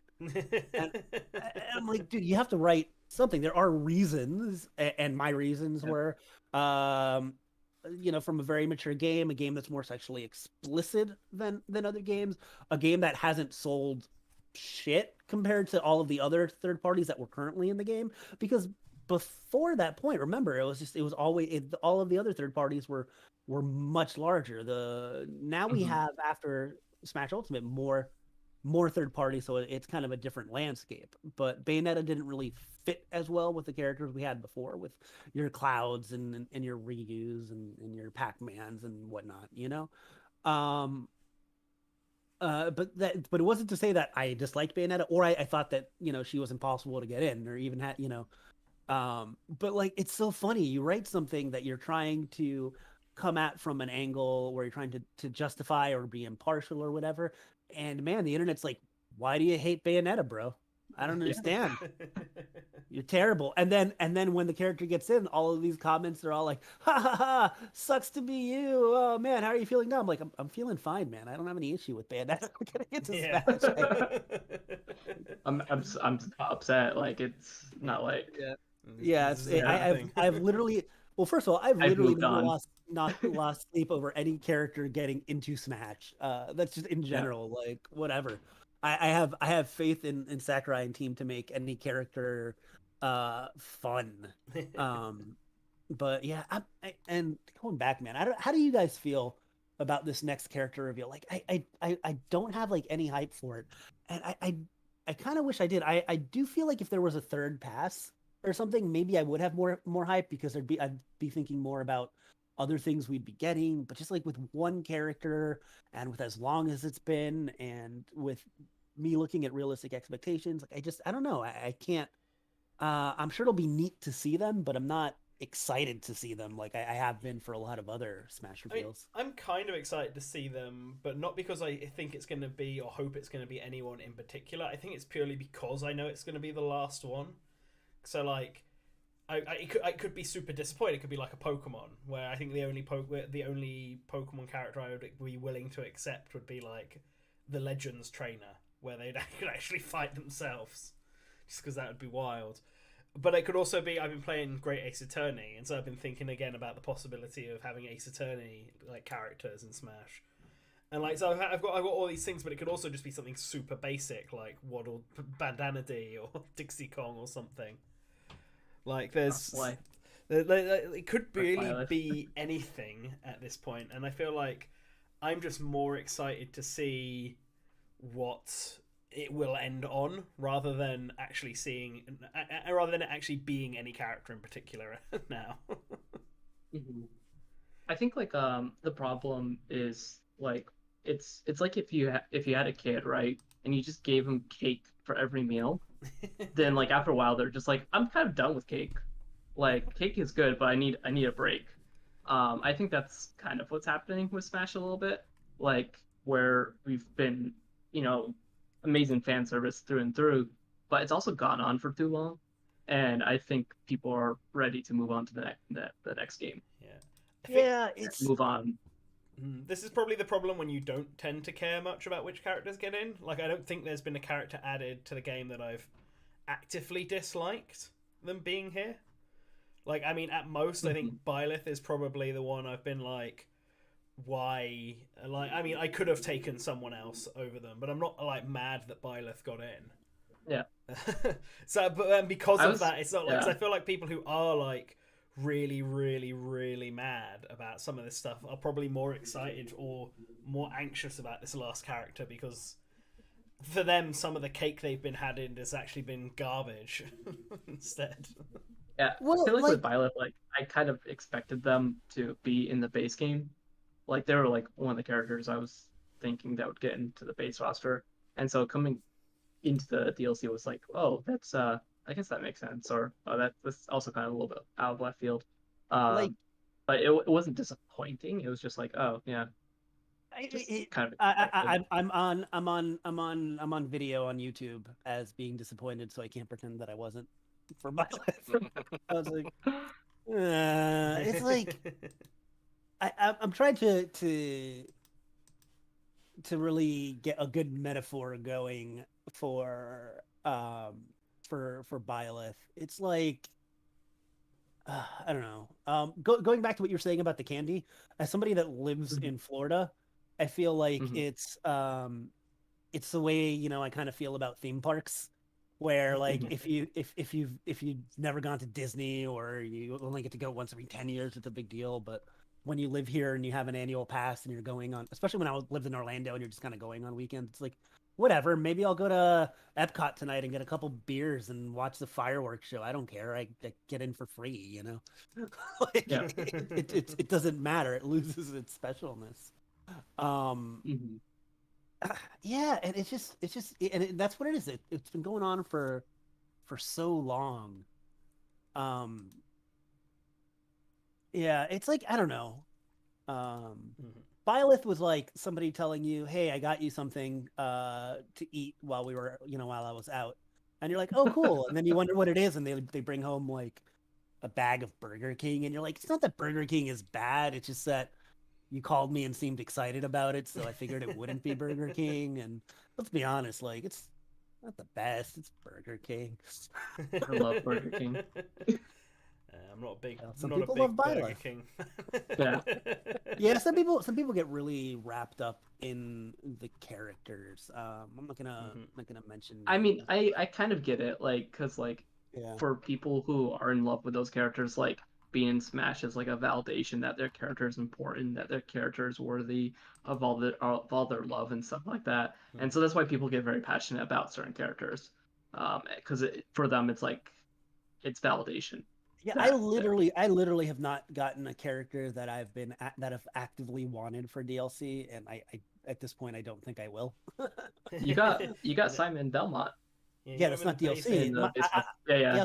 yeah, the base roster turned out pretty good for me. I got a lot of characters that I wanted in base roster. My two most wanted for this game were Ridley and Simon Belmont. So I'm not I'm not gonna complain. It's just and there's been cool stuff in the DLC. Like I think Kazuya's pretty cool. I think Hero's pretty cool. I mean, They're not I top got, wants for me, but I like them. I mean, I you got know? Hero and Mhm. Manjo like back to back, so I was pretty Yeah. pretty full after pass 1. And then Terry was a Yeah. nice little surprise that I didn't know I wanted. Yeah. So, but I haven't gotten any huge characters that I've wanted. I think my biggest thing, guys, honestly, is I was really hoping we'd get some extra content that wasn't just part of the fighter passes, like Mhm. I don't know, Like some extra mode or stages. something. Boss mode, Yeah, boss rush yeah. mode. Yeah, stages, new stages, DLC reveal. And looking at that icon, that was my big thing. Is I'm like, man, I really hope they do some stage packs. Mhm. Yeah, they wish they didn't, unfortunately, which does kind of suck. Just bring back some of the older stages that are still missing. Would have been nice. Like Yeah, there's like Mute what City. 20 or so. I think that are there's still less. I missing, think there's actually? less than 20. I'm pretty sure 12 to 20 or something. 12 is more And likely. and some of them would be nice. Like Woolly World would be nice, and I think Yeah.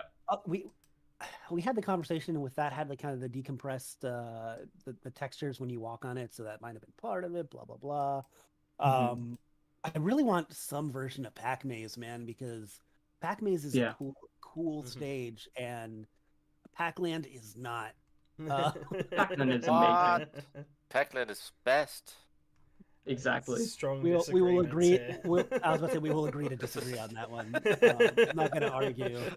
I hope that Oh. Challenger Pack 11 is just Pac-Land. Oh, God. that would be beautiful. And the Great No. Cave Offensive included. Yeah. Oh god. But honestly, I mean, I unironically like Pac-Land as a stage. Mhm. Like, I'm not even memeing here right now. I think it's a solid stage. That's, of I course, don't- it's a side-scrolling stage, but it has a lot of MS Paint flair, and And that's the I really problem. like I that. wa- I really It is- like that. It is the shit post of Smash stages. I'll give it that. Yeah. Especially now that Um, Miiverse is gone, so the actual literal shit posts can no longer appear. I really like it when stages in Smash are just like one-to-one recreation of the games. Or like So Mario I do Bros, like Donkey the- Kong 75 meters. and Yeah, Mario I Bros. do like 75 Oh god. meters, just because it's like these characters are now fighting in that game, like they're transported to that world. Could I have think picked, I do have- could have put a better stage have a layout fa- than 75 meters though. I have a soft spot for Balloon Fight. I like Balloon Something Fight. about Balloon Fight that I like a lot. Okay, so here's the thing. I actually don't mind like Pac-Land existing. I mean, maybe that's not the right way to put it. Like, I don't think it's like a bad stage to have. I'll put it that way. But the thing is, like, Yeah. I feel like it's not a great representation of Pac-Man. You know, Yeah. like As the I know- I know- Pac-Man stage, it's a little. Pac-Land is so Disappointing. important because it's the first vertical side-scrolling game, and it inspired Mario Bros. oh, yeah. But you know what's more important? Pac-Man. Yeah. Like, Yeah, I understand. I you know- mean, we could argue about that. But we also have to consider Pac-Land also was very influential about the presentation of games. Like yeah, but it was based on a cartoon. I mean, it was. I don't want to say it was the first license, okay, or it was one, but it was really one of the games that stood out because of its cartoony feel. Like it came out straight, except Dragon's Lair. I mean, but I think that's a whole other topic Yeah. because we're still on an anniversary. Mhm. Yeah, I don't know. I'm just talking about whatever, guys. I don't know. If you Yeah. want me to talk The- about something specifically, I can. Go. The Pac Maze stage, I will say that definitely should come back as well. Yes. I think the main reason it just did it is because it was kind of Yeah, tied to the screen gimmick, but Yeah, it like was tied to they the screen could have gimmick. reworked that. They could have done like a Pac Maze 2 or something like that, like Yeah. they did with Flat Zone. Yeah, Yeah. I think they can solve it at the same way they solved New Super Mario Bros. 2 stage. Yep. Like Yeah, this they was could've. also a gimmick that depended on the on the same experience. Individual The, screen. the Thank you. difference between that and Pac Maze is that Pac Maze, the gimmick was about destroying the ghosts, but you could only destroy the ghosts if you got the pill, so they would only appear blue on your screen if you got the pill, and they'd be regular on everyone else's screen. Get an online only stage. Yeah, so like if you were doing it where everyone was showing the same screen, the ghost wouldn't be able to turn blue. You'd have to do something to the character itself, and that wouldn't be what Pac-Man is, I guess. Listen, I know Sakurai wouldn't agree, but I will say that everybody's the part of the stage that people would consider the least important is that gimmick. Yeah, agreed. Agreed. Master of Hamster says Palutena's temple sucks. I disagree. I think it sucks. I think it sucks for regular combat, but I think it can be fun if you set like some gentleman rules for it, like no running away to different sections when you're fighting in a section.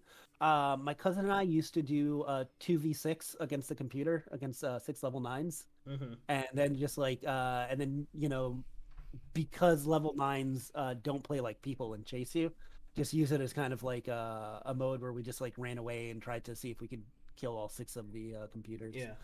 You definitely need a big TV for it. Palutena's temple actually, I feel like, is like 6 good stages inside of one giant stage, which makes it less good. I think any stage can be good if you put your own personal rules on it. Great Cave Offensive, I've had some great matches on where we've just messed around with our own personal rules. We had one match where it was meant to be like take down the imposter, where we were all Ridley, I want to say, and then there was like one purple Charizard. Oh no, because Ridley wouldn't have been added in Smash 4 at this point, so I think we must have all been Charizards pretending to be Ridleys or something like that. But we all had names like Ridley, Rodley, Radley, stuff like this. And then the intention was to take down the lone Samus player, but we messed up the team's battle, so the Samus player ended up being on the side with all the Ridleys on it against one other Ridley.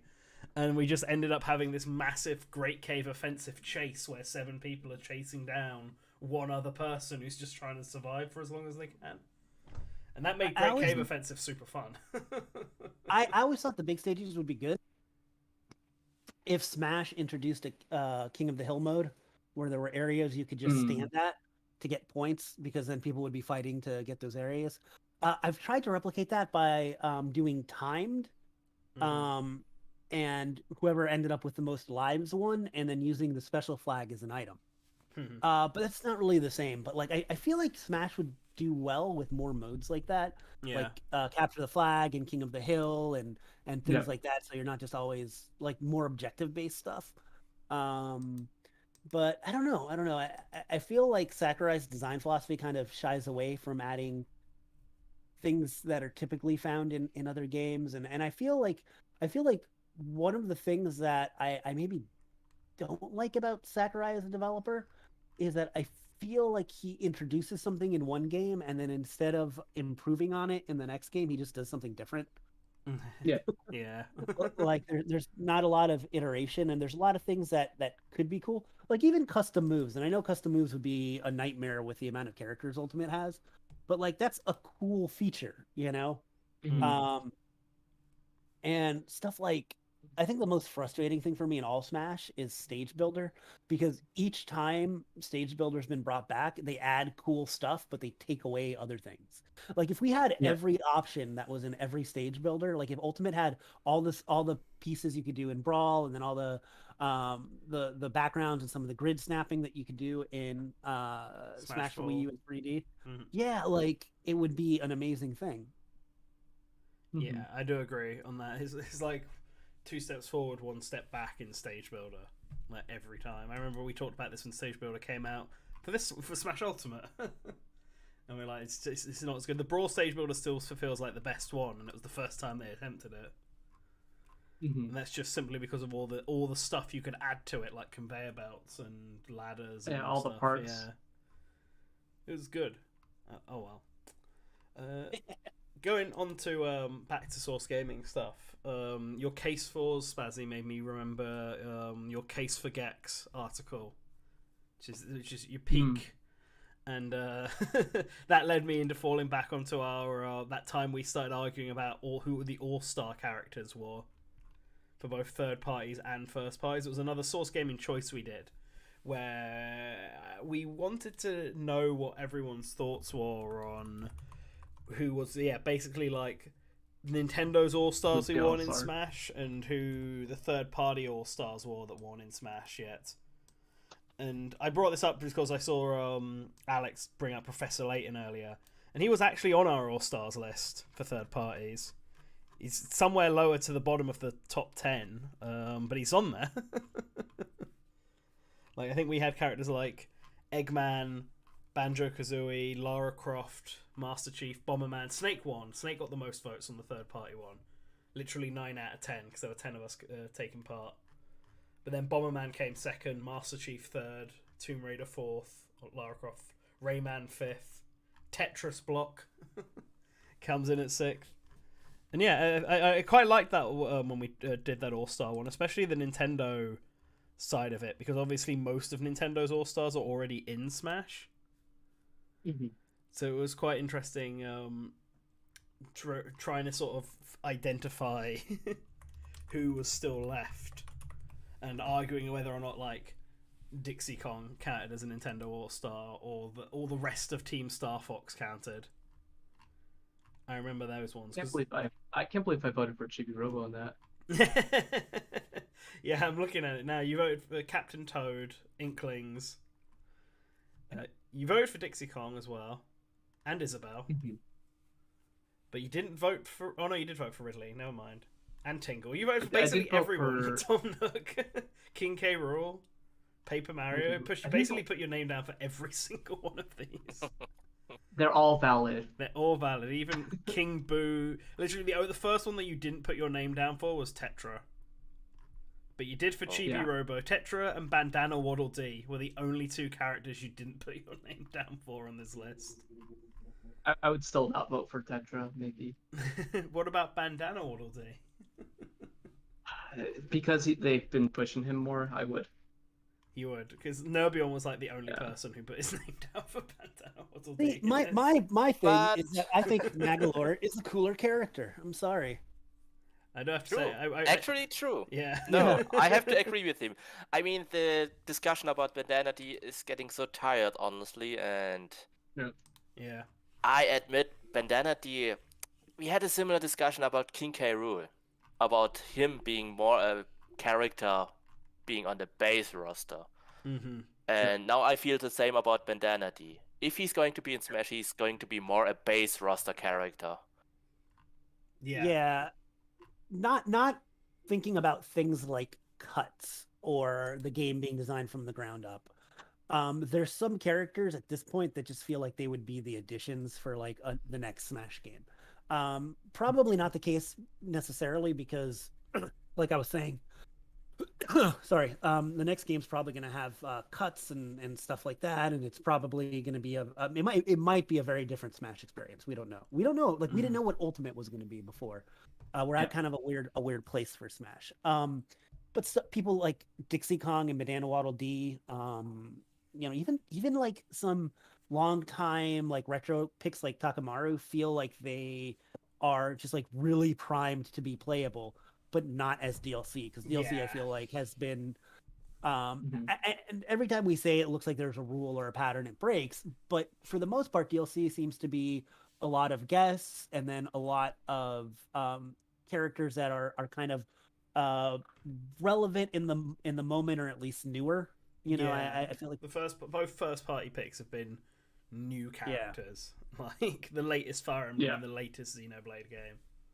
Yeah, and then Arms and Arms, and the latest Arms game. Yeah, the latest Arms game.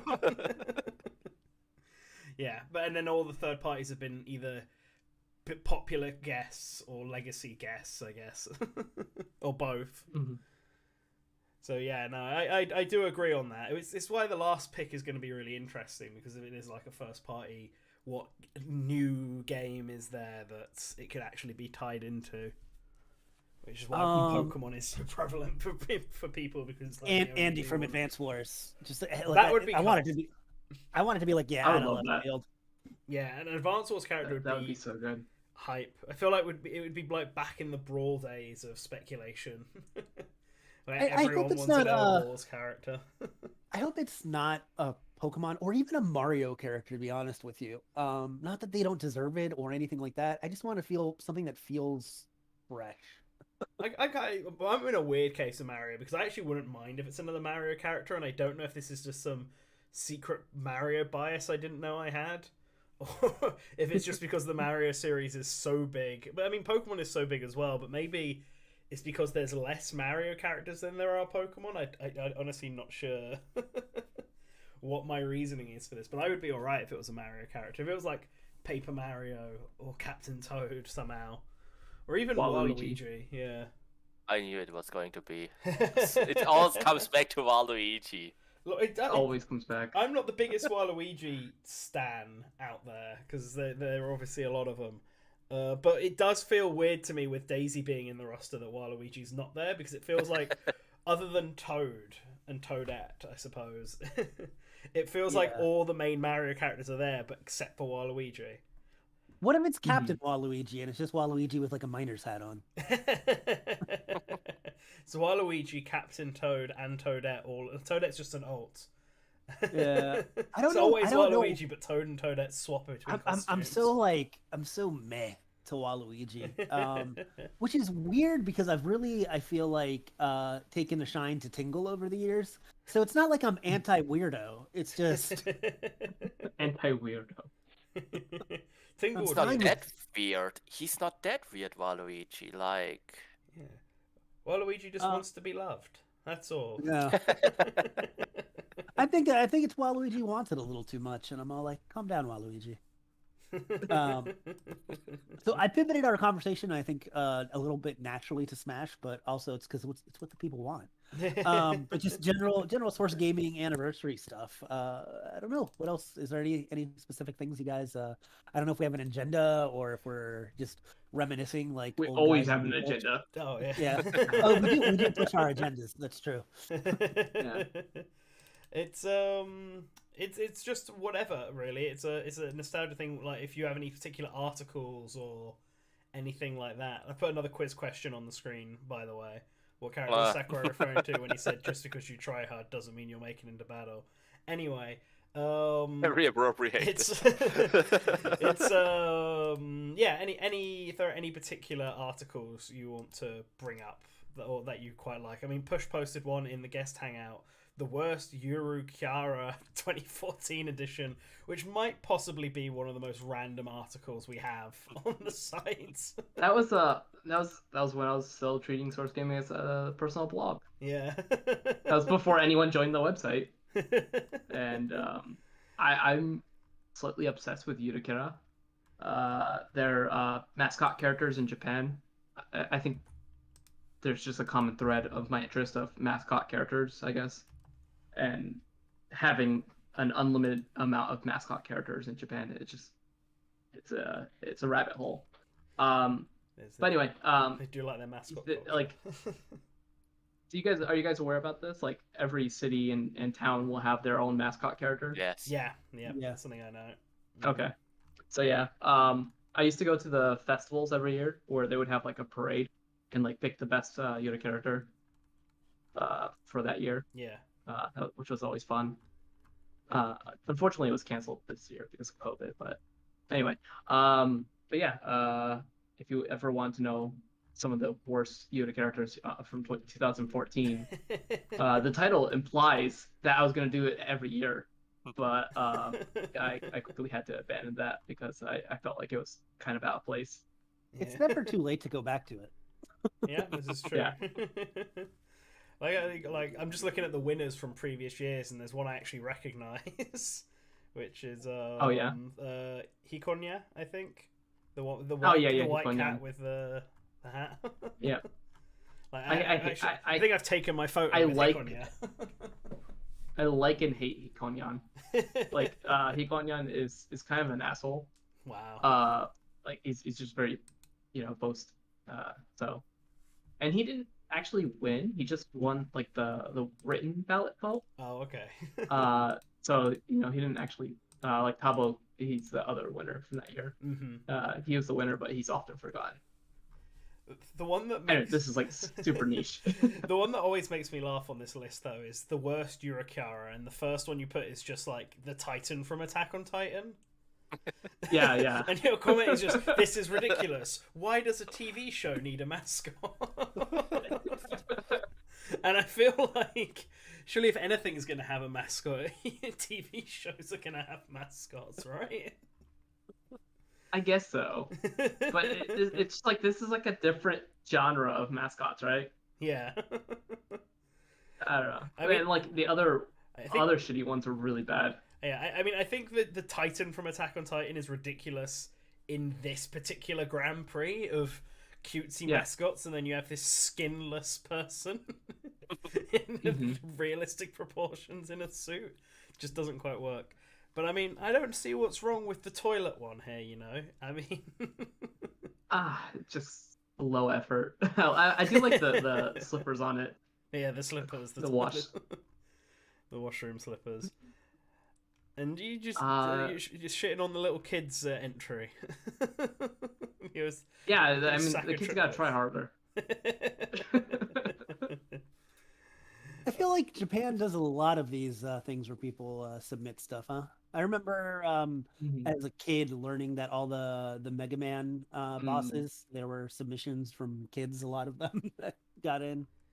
Like Capcom would hold these contests where kids in Japan would get to submit like their ideas for Mega Man bosses, and the best ones were taken and then redesigned by the team to be like official robot masters.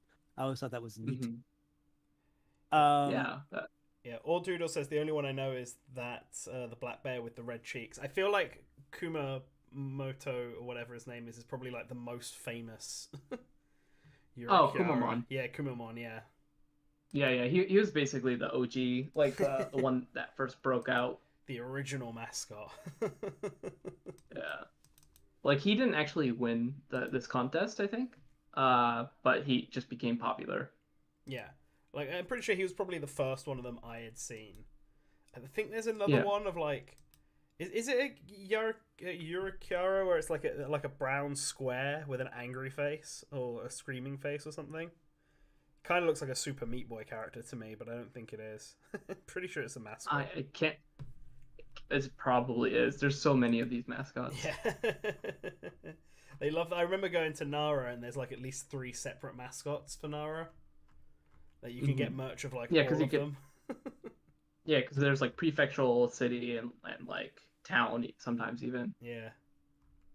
Yeah, it's too much.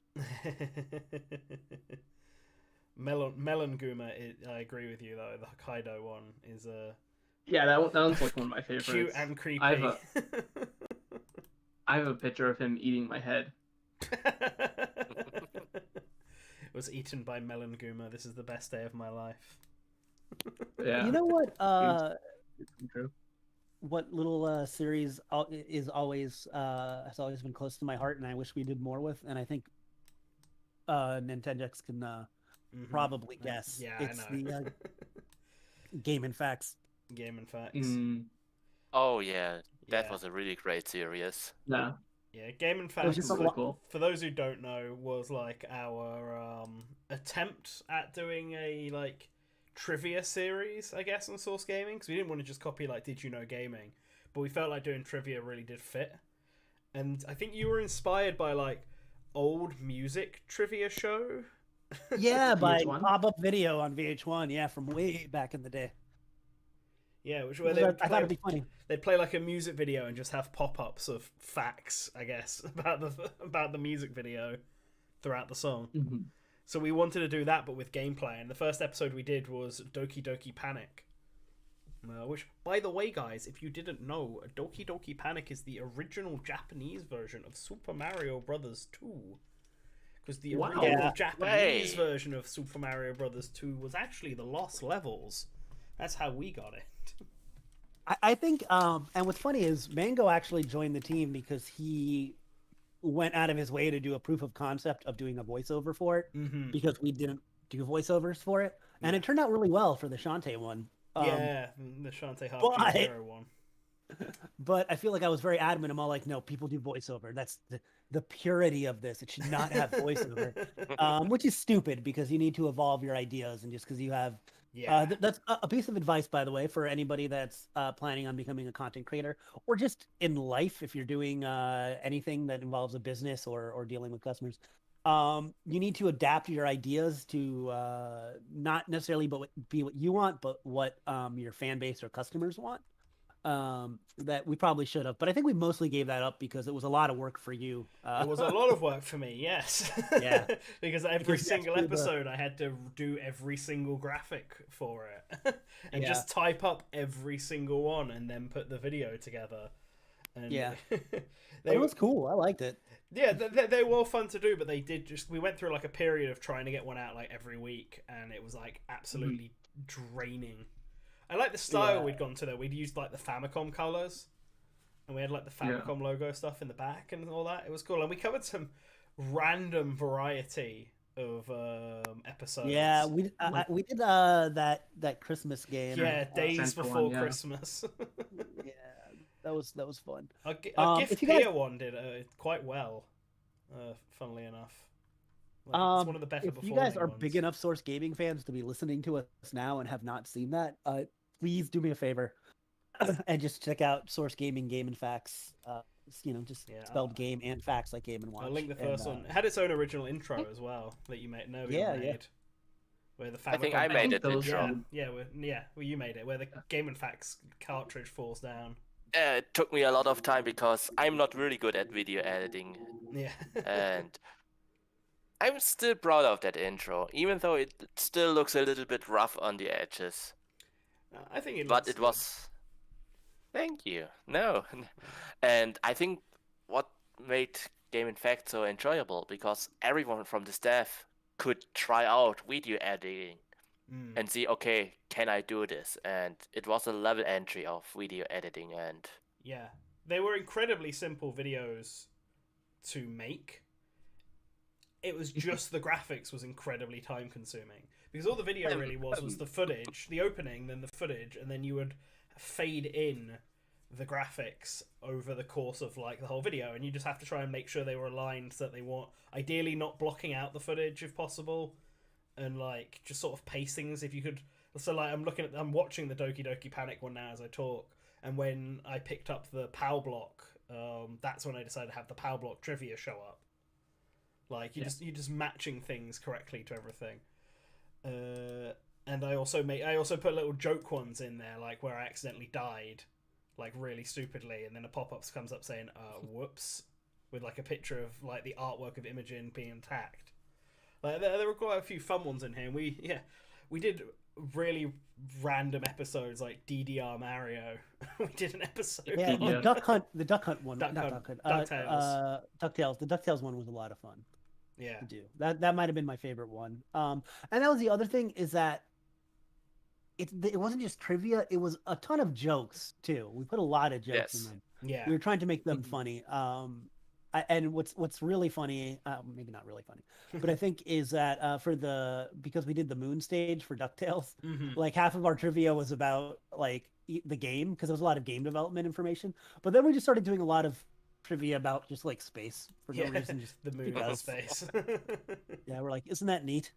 Fun moon fact. I really think that series would do really well for like social media, Yeah. like Yeah, more than YouTube, like YouTube Shorts or TikTok even. Yeah, well, we attempted a sort of revival on social media, but the pickup from the first episode, like the pilot episode, wasn't great, and it was still a lot of work to do. So we ended up just deciding not to go ahead with it. Basically, like it was just more work, and because you couldn't really you'd only get engagement from Twitter. It felt like we could get that engagement. We could get the same amount of engagement or more with significantly less effort than putting together an entire Yeah, that's very true. trivia video. Especially if they were just going to be on social media. So, Hmm. but it would be. I would still love to revisit. It'd be something I wouldn't mind doing again if I had a bit more time, but only if there was an easier way to make the graphics for it. I because think that there really should be. was I think there draining. should be. Yeah, I think too, because I made it really complicated. I don't see why, because most of the graphics are actually just the text boxes, right? Yes. So there's got to be an easier way to just templatize that, make it easy. I don't know, but I'd imagine there has to be. Yeah, You maybe. could make a Mogart file in Adobe After Effects, and then use Adobe Premiere, and then just edit the text there, and then it'll have all the preset animations and stuff like that. Yeah. That would be the easiest way. Maybe as well, just having one type of text box, because we had like text box for like every direction that we'd ever want it to face, because some of them came with images, some of them didn't, some of them were different so you sizes. just have like 3 templates or so, 4 templates or so. Yeah. Well, Fan- Voyager Anyway. just said he would do it, so we're going back and making Voyager do all the work. What? Sweet. If Thanks, you Voyager. want to take that up, Nice.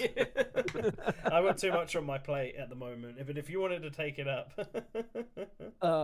Yeah. So essentially, to do each one of these videos, there are, I think, 4. And if we start doing audio, 5. But we can have Mango. I think we can convince Mango to do that. I feel like there's 5 parts of it. There's the graphic editing. There's the gameplay, because somebody needs to play and record the game. There is the man, I already forgot what I was talking about. Shit.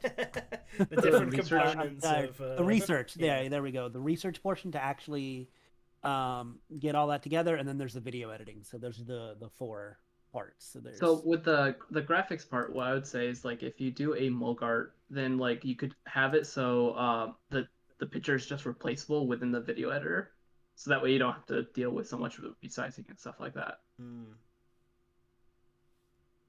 Yeah, that would definitely help out, rather than having loads and loads of different graphical files. Yeah, I'm glad we're just workshopping this while on a podcast. I'm sure everybody finds it like fascinating. Yes. Well, is there any other like past Source Gaming stuff that you quite liked, Spazzy, that you remember fondly? There was a period of time where I was just trying other things that were not Smash related, because I really wanted to do more in-depth research type stuff. I can't even remember a lot of them. I know I had a very short-lived article series that was called Attack of the Clones, where I would look at like a specific game and then talk about 3 games that were essentially clones but that were worth playing. Like I did Link to the Past, and actually Crusader of Senti, which you and I played recently, Jex, was one of the games. But I feel like none of those things ever had the engagement, and I feel like that's kind of the curse and the blessing of Smash, is that people liked us for Smash content and we liked making Smash content, but whenever we tried to get away from that, I feel like it's very difficult to keep that engagement, right? Yeah. Yeah, it was very hard to get out of that bubble. Like Smash definitely is what Source Gaming is known for, and like you said, every time we tried to go out of it, it's like we wouldn't get that much engagement, and then because we didn't get much engagement, it was hard to kind of get that ball rolling on other types of content. Yeah. It didn't help that Smash has basically been a non-stop thing since 2012. So there was always like there was something to actually talk about, and people were interested in listening to what people were talking about on it, because next year, like when Smash is actually over, what is there going to be to talk about Smash related other than speculating about the next Smash, which God forbid we start next year? No thanks. So there's actually like a period of time where people might actually be interested in seeing other stuff that's not Smash, which we just didn't have before, because now we're all fatigued on Smash, but I don't feel like after Smash 4 DLC was done that people were fatigued on it. Like, I still think there was like an itching for it. Then maybe that was because people were disappointed in the ballot results or something, or maybe it's because there was only one set of DLC. There were characters that people really wanted back, and I feel like Ultimate, while there's some disappointments and that, it feels more complete than Smash Wii and 3DS did. Yeah, that's true. And we've been doing this a long time, guys. Like a long time. Well, 7 years. One series that I would like to see kind of revive was the State of Nintendo. Like that was something I think we did with Dawn. Maybe it was Jex Dawn in Me. Yeah, Uh, I'm trying. I'm not, Yeah, it was like we talked about like the general like how is Nintendo doing at that time, kind of like a review of the last like 5 months or something like that. yeah. I'm trying to remember. Did we do it as a video? Yeah, we did. State of Nintendo Yeah, 2017 yeah. in review with Nintendo and then me and you. Did we only do it for 2017? I think so. Yeah, we just did it the 1 year. Because I remember I had my series that I had done during the NX hype, where I basically looked at every single studio at that time. Yeah. And try to see what they were working on. Yeah, and it's funny Yeah. because I looked back on that recently, because there's a Twitter account out there that's basically doing the same thing that I did for that, but just updating it frequently, being like, okay, this is what should be out this year if everything sticks to the same patterns. So I thought I'd go back and have a look as well, because like Nintendo have changed their internal structure since I wrote this article, and someone had asked me a question about like what was the studio that makes like because they got 10 studios now internally, and someone had asked me what like the studio was that worked on like Zelda, like which numbered studio was, because it used to be 3 and I don't think it is 3 anymore. But it got me to look back, and it is kind of funny how some of these like I got really like spot on, and then some of them are just like completely off. Yeah. Like Monolith Soft I did quite well on, like getting Xenoblade 2, but then like Intelligent Systems is like completely off there because we didn't get like any new Pushmo game or any Codename Steam. The best thing I got in Intelligent Systems was that I said we'd get a new Paper Mario in 2020, and I was right. So it's kind of fun looking back at old stuff. I think the seeing how most good I insane was at thing this. you did, Nintendo X, is the every Nintendo IP. Yeah. Oh yeah, that's something I've That- been meaning to redo. Yeah, that was an insane amount of work, man. I much respect, and I think it's a very interesting thing to go through. too. Yeah. It's like it is something that I should do again, because it was really fun when I did it, and like the conclusion I had come to at the end of it was that Nintendo had like just under like 200 IP under their catalog. Like I think the number I eventually came to was 193, but then I discovered that there was one missing or something. I have a spreadsheet somewhere saved on my computer that Now do the me same and thing for Voyager Sega. has. Oh God, I've been playing that Sega Picross game that just came out, and the amount of Picrosses I've done where I'm like, I've never heard of this game. What is this? Is this a Sega Mega Drive or Master System game? I've never heard of this franchise. It's been way too common. But then there's like a file that both Voyager and I have access to that has like a list of every single Nintendo IP, and I update it frequently. But I can't, for the life of me, it never shows up when I'm trying to find it when I'm looking at like on my Google Drive. I have to like jump through hoops to eventually find the file, and I don't know why. It's always like this. My There we go. my Found Google it. Drive, by the way, is at 74 gigabytes. Wow. Like I think a lot of it is Source Gaming stuff. Yeah, I mean, I use 3 separate Google accounts for my, and all of them are nearly full, but I haven't paid for anything, so it's all 15 gig. Yeah, I had to pay I think like 3 years ago because I was almost at max. Yeah. Yeah, that was it, because we did every single series because Voyager, the G, made like a series franchise symbol for every single Nintendo franchise, which is why we have that that grey moving screen that loops, and it's got like the Smash Brothers symbols on it, but like almost all of them are custom made by Voyager. And considering I'm looking at this series ID list now, so there are 225 different IP that Nintendo own. Although, considering they might have sold or traded back Wonderful 101 now, so it might actually be 224. Like, I'm still not 100% sure what the deal is with Wonderful 101. I don't know if Nintendo still own it or if Platinum Games fully owns it now. Like, did they trade But they it so own they could all get of that Astral Chain. Yeah, but Nintendo now own all of Astral Chain. Like, Did they did they swap them out? But like we were super thorough on this list. Like it's the very first one on this list is EVR Race, which came out in 1975 in the arcades. And the thing we were trying to do for this, there was Cruisin's on the list already. So there was one thing we were trying to do for this where it was Voyager would make a symbol and then I'd make a graphic to go with it. And there was a project I was working on that just was way too ambitious, where I was going to make this collage of like every single IP, and it would show like a character from that game, the box art of the first game from it, and just have like a list of this is the year the series started, and this is the name of the first game that started it. And so I have like various sprite artwork that I had made for games like Monkey Magic and Sky Skipper and EVR Race that like super obscure that Voyager then made logos for. Odddoodle keeps asking questions, and it's easier if we just link it. Also, they own Astron, yeah. But also, it is Ring Fit there. Yeah, Ring Fit's there. Yeah, I mean, It's very thorough, man. Like if you haven't seen it. Like so, the original article obviously came out during Smash 4 Wii U 3DS, and so it does. It's that particular article is out of date because of the fact that it came out in 2016. Like I think Nintendo Badge Arcade had just come out. Like, that's the sort of level we're dealing with here. So, because I'm pretty sure I wrote, like, Badge Arcade was too new to be featured in... Yeah, there we go. An overview of all Nintendo IP that weren't in Super Smash Bros., the article. And the new IP at the time are Badge Arcade, Codename Steam, and Box Boy. So I wrote this around 2015, so does it have Ring Fit then? Because Ring Fit's in Ring Fit's not in this article, but that's also because... Yeah.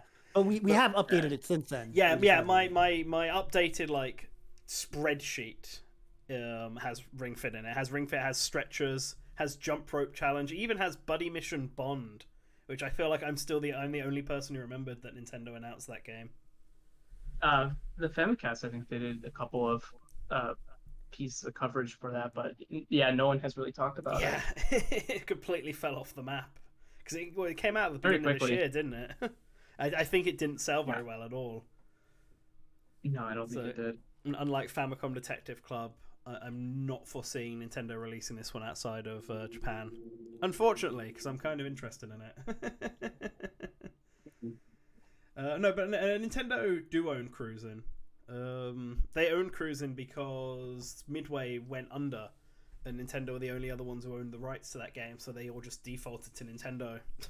And they just came into the Cruisin' rights, but they're not particularly bothered about them, so they just license them out, which is how we have Cruisin' Blast, because Nintendo just licensed that out in the same way that Konami licenses out all their IPs for other studios to make. Do you see the Fazzy probably knows this, but the Cruisin' World has a arcade ending with Bill Clinton in it. Yes. Yeah, like I found that out the other day from a Twitter post, and I was just like mind blowing because I don't only play the N64 version, so I didn't know that the arcade version had a different ending. But look it up if you haven't seen it. Cruisin' World arcade ended. Yeah, I'll look that up after this because I didn't know that. Nintendo It is out of this world. Nintendo have anything to do with Cruisin' World? Because Cruisin' USA, they obviously did, but like. I'm not sure. Like, I guess they must have. I don't know. The Cruisin' IP rights are super fucking weird because they eventually like Cruisin' Exotica and Cruisin' Velocity. I'm pretty sure those have like Nintendo has like nothing to do with those games. Yet one of them is like Cruisin' Exotica is on like the Nintendo 64 and the Game Boy. Yet Nintendo's not involved at all. And then they just released Cruisin' on the Wii. Which didn't do well at all. Like, I'm looking at some of these review scores. Eurogamer gave it a 1 out of 10. Like, it's that level of bad. But yeah, Nintendo had nothing to do with them either. And then suddenly, now they suddenly have all the rights back to it. We're getting Cruisin' Blast. But yeah, no, I like the IP one. I kept saying I would make an update to it, but it is such a hefty task, and I've had so much on my plate. Stuff I'm still working on. The second Fire Emblem timeline video has all been written up, and I literally just have to put it together.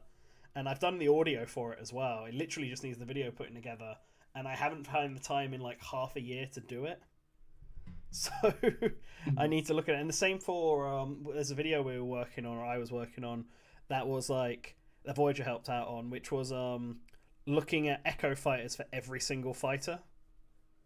And that's one that I like is like almost done, but the problem is I need like a ton of footage to really show what I mean, and getting that footage is such a time sink.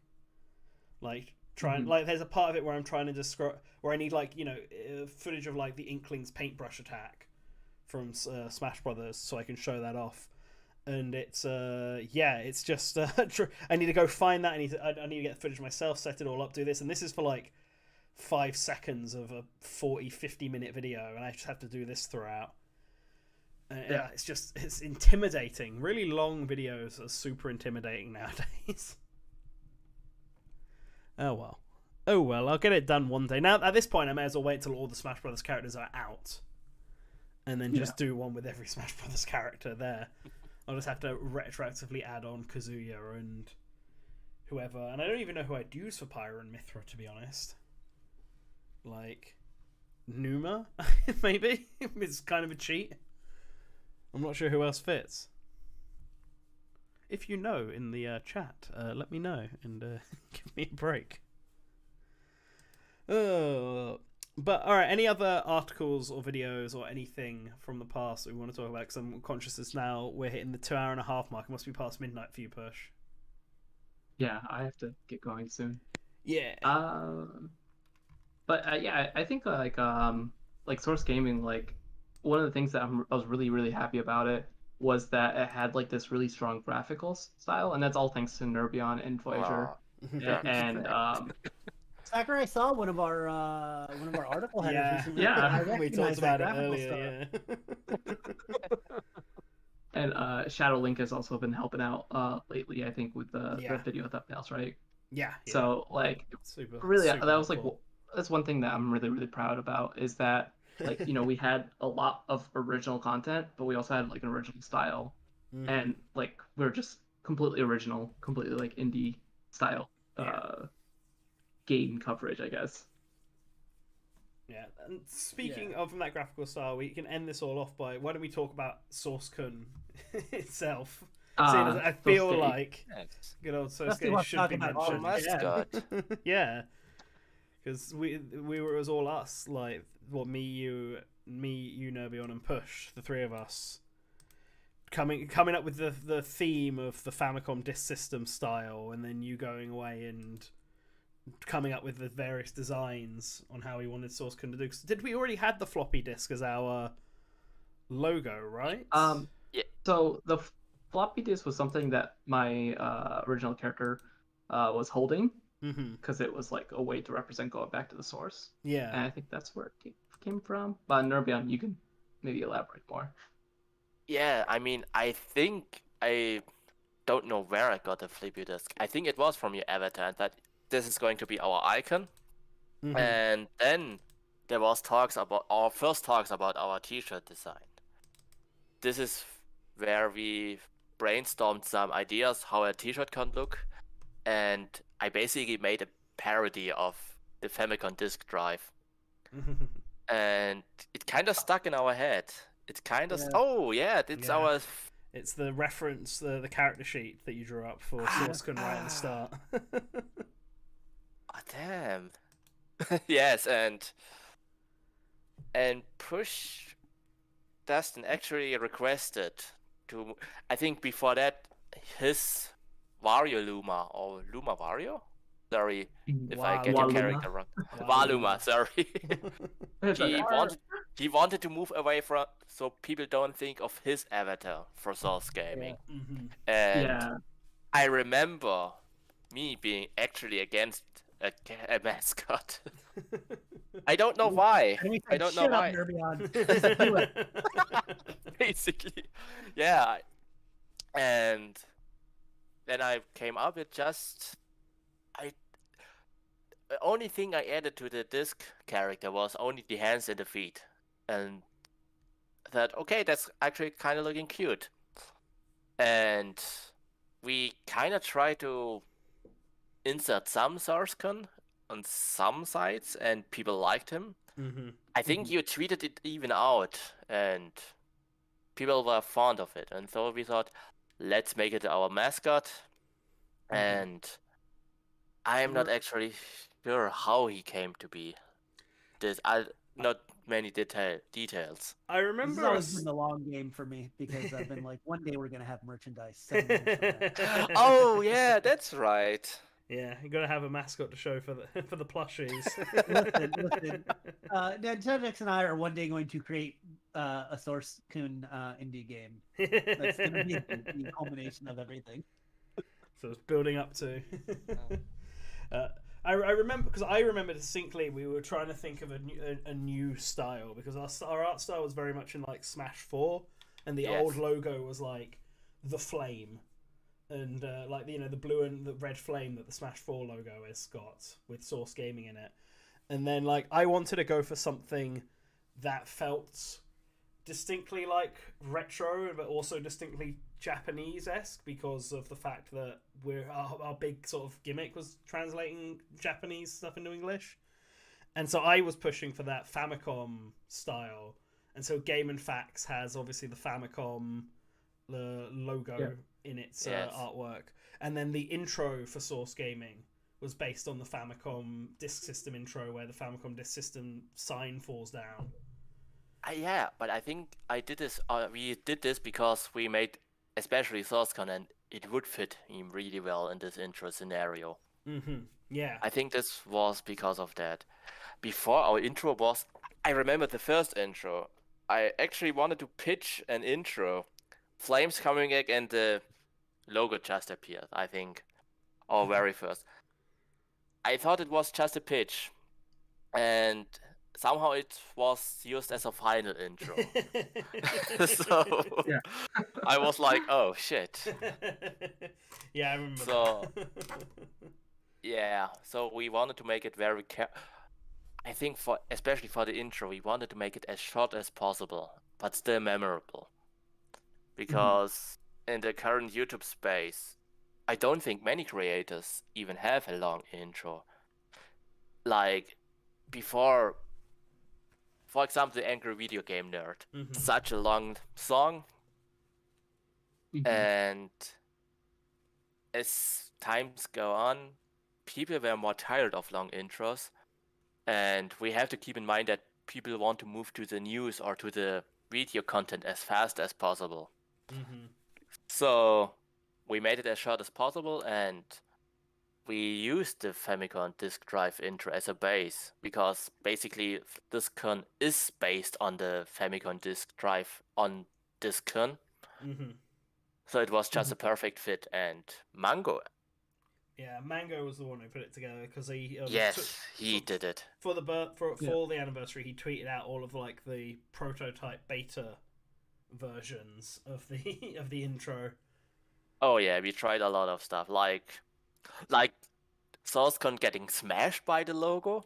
This is what I remember. This was like, but it was a little bit too brutal for my likings. It was a little bit too brutal and too action-based. Like, if we're going to start every video with our mascot getting smashed with our logo,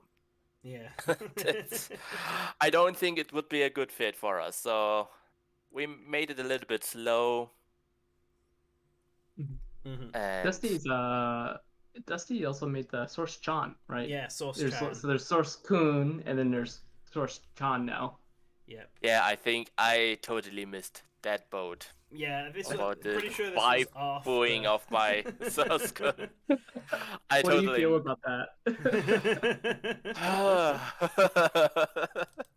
Listen, everyone was doing it back then. It was the time. I admit I was I had very conflicted feelings about. I admit, like, Source Kun is hot. I mean, she's a cute character, and Dusty made a very good design. It's a very cute. Oh, here he is. Yeah, he made a very cool design. But I admit, I'm not the fan of waifuing characters. Like, there's also a waifu Windows 10 and such, or a waifu, or Yeah. Well, I think like there's even a It was a Twitter thing. I remember it was a Twitter thing that was happening, just randomly, and then Dusty just randomly drew and sent this on the Discord. Remember, I gotta take it slow. There we go. I think I linked it in the chat, by the way. Oh, you did. Okay. I mean, I've got these all saved, so. It's a private folder. Because it wasn't just like I'm gonna move her behind the. Source Chan thing. folder. Do not click.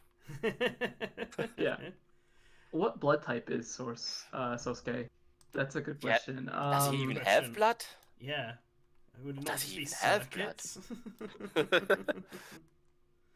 I don't Maybe even know he what doesn't my have blood. type is, so. I'm B negative. So if anyone wants to give me their blood, Now you know. Now you know what type to donate. I'm AB positive, which means I can receive blood from literally everybody on the planet, but only give to other AB positives. Wow. oh, so Take, your but blood you is rarely useless to me. give back. Yeah, it's the opposite of Oh, yeah. yeah. So greedy, God. Yeah, but technically, like, it's not just Source Chan. There's like an entire, like, group of different. It's evolving, right? Yeah, like Oh, they Dusty. they didn't- multiplied. Yeah, Dusty didn't just make one. I've got like loads on here. Yeah, And it's- throw a couple other ones on there just for Yeah. fun. What? Shadow Link also made one. Holy as shit! well. I'll find them all. Okay, he's hot. He's honestly hot. Oh no, he's hot. Okay, I never knew about this one. Huh. The dog really gets Yeah, used. Yeah, there's a whole bunch of them. Oh, okay. This is a cute one. Why isn't the dog the Source Gaming mascot? Honestly. Yeah. Yeah. The dog, the dog. Oh, this one doesn't have a transparent background. This was one that Shadowlink made during, like, because we had loads of people in the Discord started making them somewhere. Although I don't think I have it saved. Someone made like a Mega Man robot version of like our of like Mega Source Man Gun. robot? Yeah, if like Source Gun was like a robot master from like Mega Man. From like Mega Man X more. The Robot Master one is one of my favorites. We need to pull that one in. Yeah, I don't know if I have that one saved. I think that might be the ones I didn't grab. No. The cake snap. I want to see them all. Gotta get rid of the cake. Like, let me The check cake if is I've got. over I'll her just face. I'll just double check where I've got it all. OBS should be. Wish it was better to put stuff down on. Yeah, I don't have the Robot Master one. Just check the pins and share your own content. I don't know. I will go do that now. Oh my god. There's Right. even a Persona fight. Oh yeah, there's a Persona. Source-chan. Oh yeah, like I the forgot chat. how many of them. The Fire Emblem type one. I forgot how many of these that we. I been never drawn. saw them. Oh, there's the Holy Robot Master one. Yeah. Oh, this Can we get that image of Nin Every-chan didn't source me again? That's like the first response. That's that. I forgot that was my favorite thing that we've ever done. Please put that on the Oh, screen. yeah. I need. There's even a Puyo Puyo Source-chan. Oh, Oh, yeah, this is alright, cute. I've got it. Dang. Dusty. As Dusty's the got that creator talent. of Source-Gun, I'm very impressed about all of this artwork and damn, you did a very good job. I don't remember who Source Gun is, Voyager. You're gonna have to remind me, unless that's the name of the robot. I'll put this one's like a perfect background. The one with Source Chan and Source Kun around her. Yeah, I think that was my like computer background for a while. I've now actually I think my current computer background is that Kirby image that Sakurai saw that you drew Nerby on. Oh, I think I like I just think- swaps between. I think we need to make. I think there needs to be a dating sim that's just a bunch of different Nintendo websites and YouTube channels. I do you like could this date option. Arlo. Oh no. Oh my god. If you're into that sort of thing, I guess. I mean, it would be really interesting to see who wants to date a puppet. This is I my mean, it this would is, be really interesting. this is my other favorite one. The sauce. My average hunted sauce. Those are great. Hey, those are really. Yeah.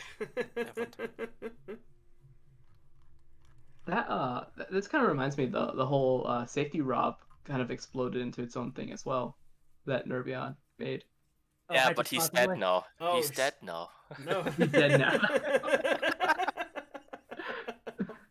I still have that as well, I'm pretty sure, saved. I love that. My favorite one of that was when the guy did the like paint version of it. Yes, I've got it. Yes. Yeah, I've got it. So I'm gonna put these up. Don't be excited for anything again. Yeah. Yes, I love that one. I love that one. So I'll get the trilogy of these photos up because they're great. So like, this was the original hype responsibly for. Mhm. Don't get your hypes up, and then when actually something got confirmed, we had this one to go with it. There we go. Okay, it's fucking real. Get hyped. Yes, this was Yeah. someone. I don't know who did the version of the Get Hyped.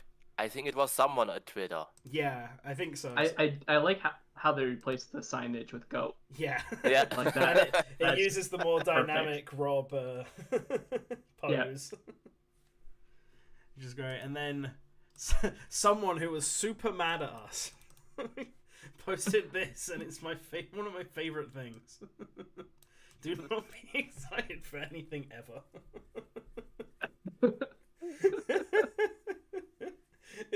It's the low quality Rob paint. The thing doesn't stick to the sign. This is beautiful. The more I look at it, the more it makes me laugh. It's almost as good as what was that for? Wasn't there like a 4chan post or Yeah. a GameFAQs post push? What the That both Maybe a little bit more. both you and I were like written on. It was someone complaining about something. I can't remember Yeah. what it was now though. I don't think I have it saved because obviously it was an image. I do you don't, have the Rob is dead image? I don't know if I have the Rob is dead image. No. I think I retweeted it. I think it was like I never It was even very knew recent. it wasn't even recent. I just discovered it recently, Yeah, and yeah. I was shocked. Like, You why? retweeted it recently, I think. Yes. Can you Let me- can you send me a Yeah, link? I found it. I found it too. 3rd September. Like, Yeah. you got it. You got it. This is Yeah. This is like. who would do this? I found the Poor Okay. Rob. Actually, out of context. hey Like, if you didn't even knew about these hyper responsible image, then you see this, you have no idea what's going on. Like, sorry, Svazzy, sorry. oh no, I found a open link. Yes, I found a image of the guy of the Mega Man style boss. Oh right, yeah. Oh, Where can I share that so you guys can see it? Post it in the guest hangout thing, the channel. in the charity live. Yeah. Yeah. Yeah. Oh, that was pretty cool. Yeah, Yeah. that's Source. He wa- This is Source Man. Yeah. Yes. Press F. Yeah, he's kind of Ike man. Press F to pay respects. Yeah, that was him. I think there was like a full body one as well at one point. But Yeah, I could probably find it. I think this one was before. I can't remember who drew it though. This one, because it wasn't Dusty who drew this one. I remember. Well, the way I found it is I just went to the share your own content and I looked up the pins. How was it pinned? Everything's there. That's why I could probably find it. I need to go through them pins because I saw a bunch of drawings on there that I didn't know existed. Yeah. By the way, my favorite response to that Rob is dead is Nibelian, who said, not trying to sound like an asshole, but he had it coming. Poor Rob, he didn't deserve this. He was just looking for us. You know, you brought it up earlier, Jex, the iconic character poll and the fact that Gex was on it. Yeah. We were really, I'm gonna say this, we're really ahead of the curve as far as Gex goes. Yeah. we started that We trend. started the Gex meme trend. Yeah, like, because then I did a Case 4 article and we started bringing him up all the time. And I really feel like way before all these other people, years before Scott the Woz and all these other people talked about Gex, we were pushing that. We were getting it back into the zeitgeist, into the air. We were reviving Gex and getting him in people's minds. Yeah, we were preparing the hearts and the souls of all the gamers for Gex's return. Which will happen one day. Glorious return. That's the secret next goal. Once the Source Kun game happens, that's just experience, so we can develop Gex 4. Yes. Well, on the Patreon, like our original goal was to like purchase Konami. I think. Yeah, It was like that was our the ultimate highest tier goal. Yeah. This is back when Konami weren't doing anything and everyone was mad. So now it could be purchase the Gex IP and develop a full 3D. You don't need to purchase the Gex IP. I'm pretty sure, and I've read that with the Square Enix Collective, if you want to pitch a Gex game, you can do. Like, I think it's on the list of Square Enix IP that they're willing to let indie developers work on. Oh, really? So we don't even need to buy it. We just need to be able to fund game development to make one. And then we can pitch it, and we can use all of this Gex hype and excitement as backing for why people want to see Gex come back. It worked for Bubsy, right? So it can work for Gex. Yeah. I mean, someday Gex will be back. I feel like people remember. Yeah, Gex has more of a right to be back than a lot of other characters. Like, he actually was a big, successful game franchise, and I feel like the concept of it, like kind of making fun of pop culture, is more relevant now than it's ever been. Yeah. Yeah. Well, all right. Anything else that we want to sort of bring up as we're coming on now? And this isn't going to be the only thing we're doing today for the Source Gaming's 7th anniversary. So anything else that, especially you, Push, that you want to talk about? Because I know you're not going to be on any of the later stuff.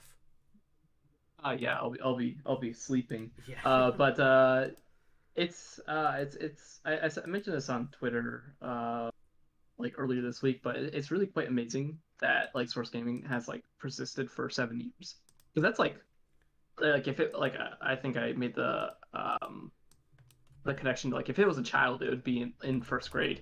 Mm-hmm. Like, right, like, Yeah. that's a long time. 7 years is a long time. That's a long time to care about your kid. Yeah, I wouldn't care about kid for that long. That's why you're the runaway dad on the stuff about us page. And like I'm really happy that like I was able to start Source Gaming and it kind of evolved it into its own thing. I'm really proud of my work with it, and I formed a lot of relationships and connections, and you know, it basically changed my life in a very, very positive way. Like, without Source Gaming, I wouldn't have been able to transition to Digino Gaming and now Q Games. So like it did help me a lot, and it has changed my life for the better. So I'd like to thank everyone for supporting Source Gaming and supporting you know, and everyone who's been involved with it for putting their efforts and contributing and creating something that I think we are all pretty proud of. Mm-hmm. Real quick, I'd like to say goodbye and leave and eat breakfast, but I did find the full body thing for the Mega Man style guy, and it was made by Skilled Crumb. Skilled Crumb, right? Oh, Yeah, that's cool. Yeah, so if you want to share it, just to get that guy out too. Yeah. While we talk, we can put that image out. Yeah, well, I'll just chuck it in there now. on top of Yeah, like everything. I said, Source Gaming's been part of my life for almost 7 years, because I wasn't there at the very beginning, but I was pretty close. I was the after push. I was the third person, so I was the second new person to write on there. So this has been a long time for me, and it's such an intrinsic kind of part of my life. And honestly, I feel like Source Gaming is one of the only things that keeps me on social media regularly. But yeah, no, it's had a profound impact on my life. I've done awesome things because of it. It's been a lot of work, but I've met a lot of very cool people. And yeah, man, it's been great. I'm very happy that it's part of what I did. Yeah, I'm really looking forward to the day that we can actually meet up in person, because out of everyone here, I think you're the only one that I haven't been able to meet yet. I've met a lot of people on staff, a lot, but none of the people in this particular podcast, even though I've worked with you guys forever. Yeah, I think you're the only one out of the four of us here who I haven't met Spazzy in person. Yeah. Met Nerbion, I've met Push. So we got to change that. Yeah, it's because I don't go to Europe often, and I go to Japan never. But I've met most of the US based staff. Yeah. Yeah. I'd love to meet Colin as well. Yeah, same. Once I feel like once we can actually all travel reasonably. I do want to. I'm telling you, I've always wanted to go to New York, so it might be the perfect time. We could do something at the Nintendo New York store. Yeah. I think we should all just go to like Disney World or something. I think it'd be really stupid. Yeah. You just want us to go to Florida. So you don't have to travel far. It takes less time for me. Yes, that is part of it. Fortunately, Florida is one of the only few places in America I have been before. So it'd be nice to go somewhere new. All right. Anyway. I don't know. If you How about Nerbion. I was gonna say, I don't know if Nerbion wants to. Nope. Excuse me? Oh. Yeah, Is it my turn? This is your turn to speak. Yeah. It's your turn. Speech. I don't have a big speech. I think at least Source Gaming left a very positive impact on my life too, and I never thought it would be this big. All I did was back then ask someone, hey, you need help with graphics, and suddenly it escalates in this big thing. I never thought it would. And like Spazzy said, I also met many cool people, many new friends, and it also helped me to find new stuff, also to find myself, what I wanted to do. And I think Source Gaming it was really fun. And yeah, like I said, I didn't prepare the big speech. Good So I'm not, times. but good times. No, it was really good times, and I was really glad I was part of the team. And I'm also glad I could. Oh, sorry, I just saw something very funny.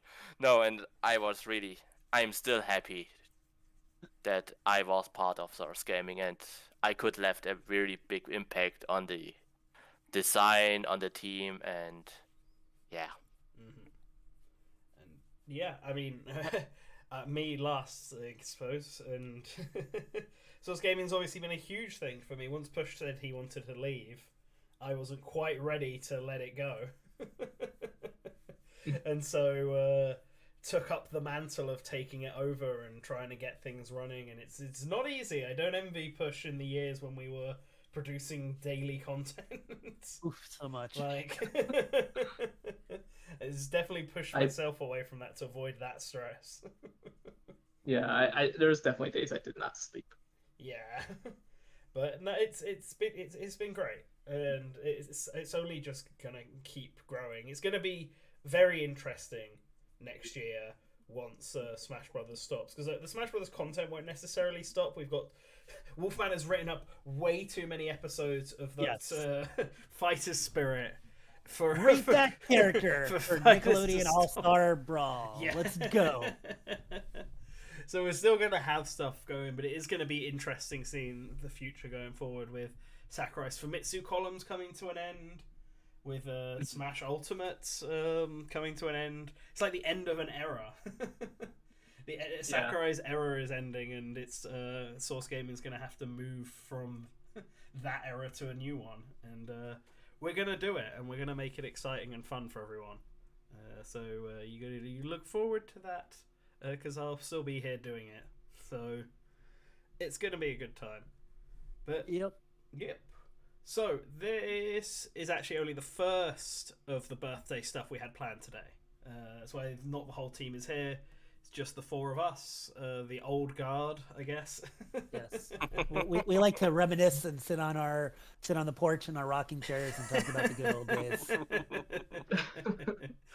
But in a couple of hours, 7 p.m. So I think it's 2 hours and a bit. Over on Twitch, I think where we decided to do it because it's easier to swap. We're going to be playing various games. The rest of the crew is going to be there. Colin, Matt, Nerbion will be back. We'll have some more older staff members like Delzathan who might join us at some point during that. And yeah, it's going to be good. We're going to be playing Smash Brothers, Jackbox, Among Us, Ninja Gaiden 3. I think Spazzy you're going to be playing. Yeah, Like the hopefully I multiplayer. have stuff to do. I told Shadowlink I'd be there, so I hope I'm actually there. That should be at 8:00 tonight. Yeah, that'll be at The 8 crown o'clock jewel. EST, yeah. The crown jewel of our collection is Yeah. Ninja Gaiden 3 for the Wii U. By the way, I just to specify, for the Wii U, that's the version we decided we're going to play. Wow. It's gonna be very relaxed and very fun. Yeah, We'll so just this is be- all day. yeah. But for now, I think Push wants to go to sleep, and I want to eat breakfast. So. Yeah, and I'm gonna have to make dinner before it starts. Same to me. Yeah. So I'll post a thing about it on Twitter, but it'll be on Twitch in about 2 hours. So set your alarms, go enjoy doing whatever you're doing on this lazy Sunday, and then come back for some fun Smash and Jackbox and stuff. We never actually played Jackbox as a team, so that's going to be interesting. Or at least I've not been there. I don't know if you guys have done it while I've been asleep. I haven't either, but So that's going to be a fun one. But all right. Thanks everyone for listening to us, and I want to also thank Nervion, Push, Spazzy for joining me on this as well. And yeah, enjoy the rest of your Sunday. See you in 2 hours. Yeah. Bye.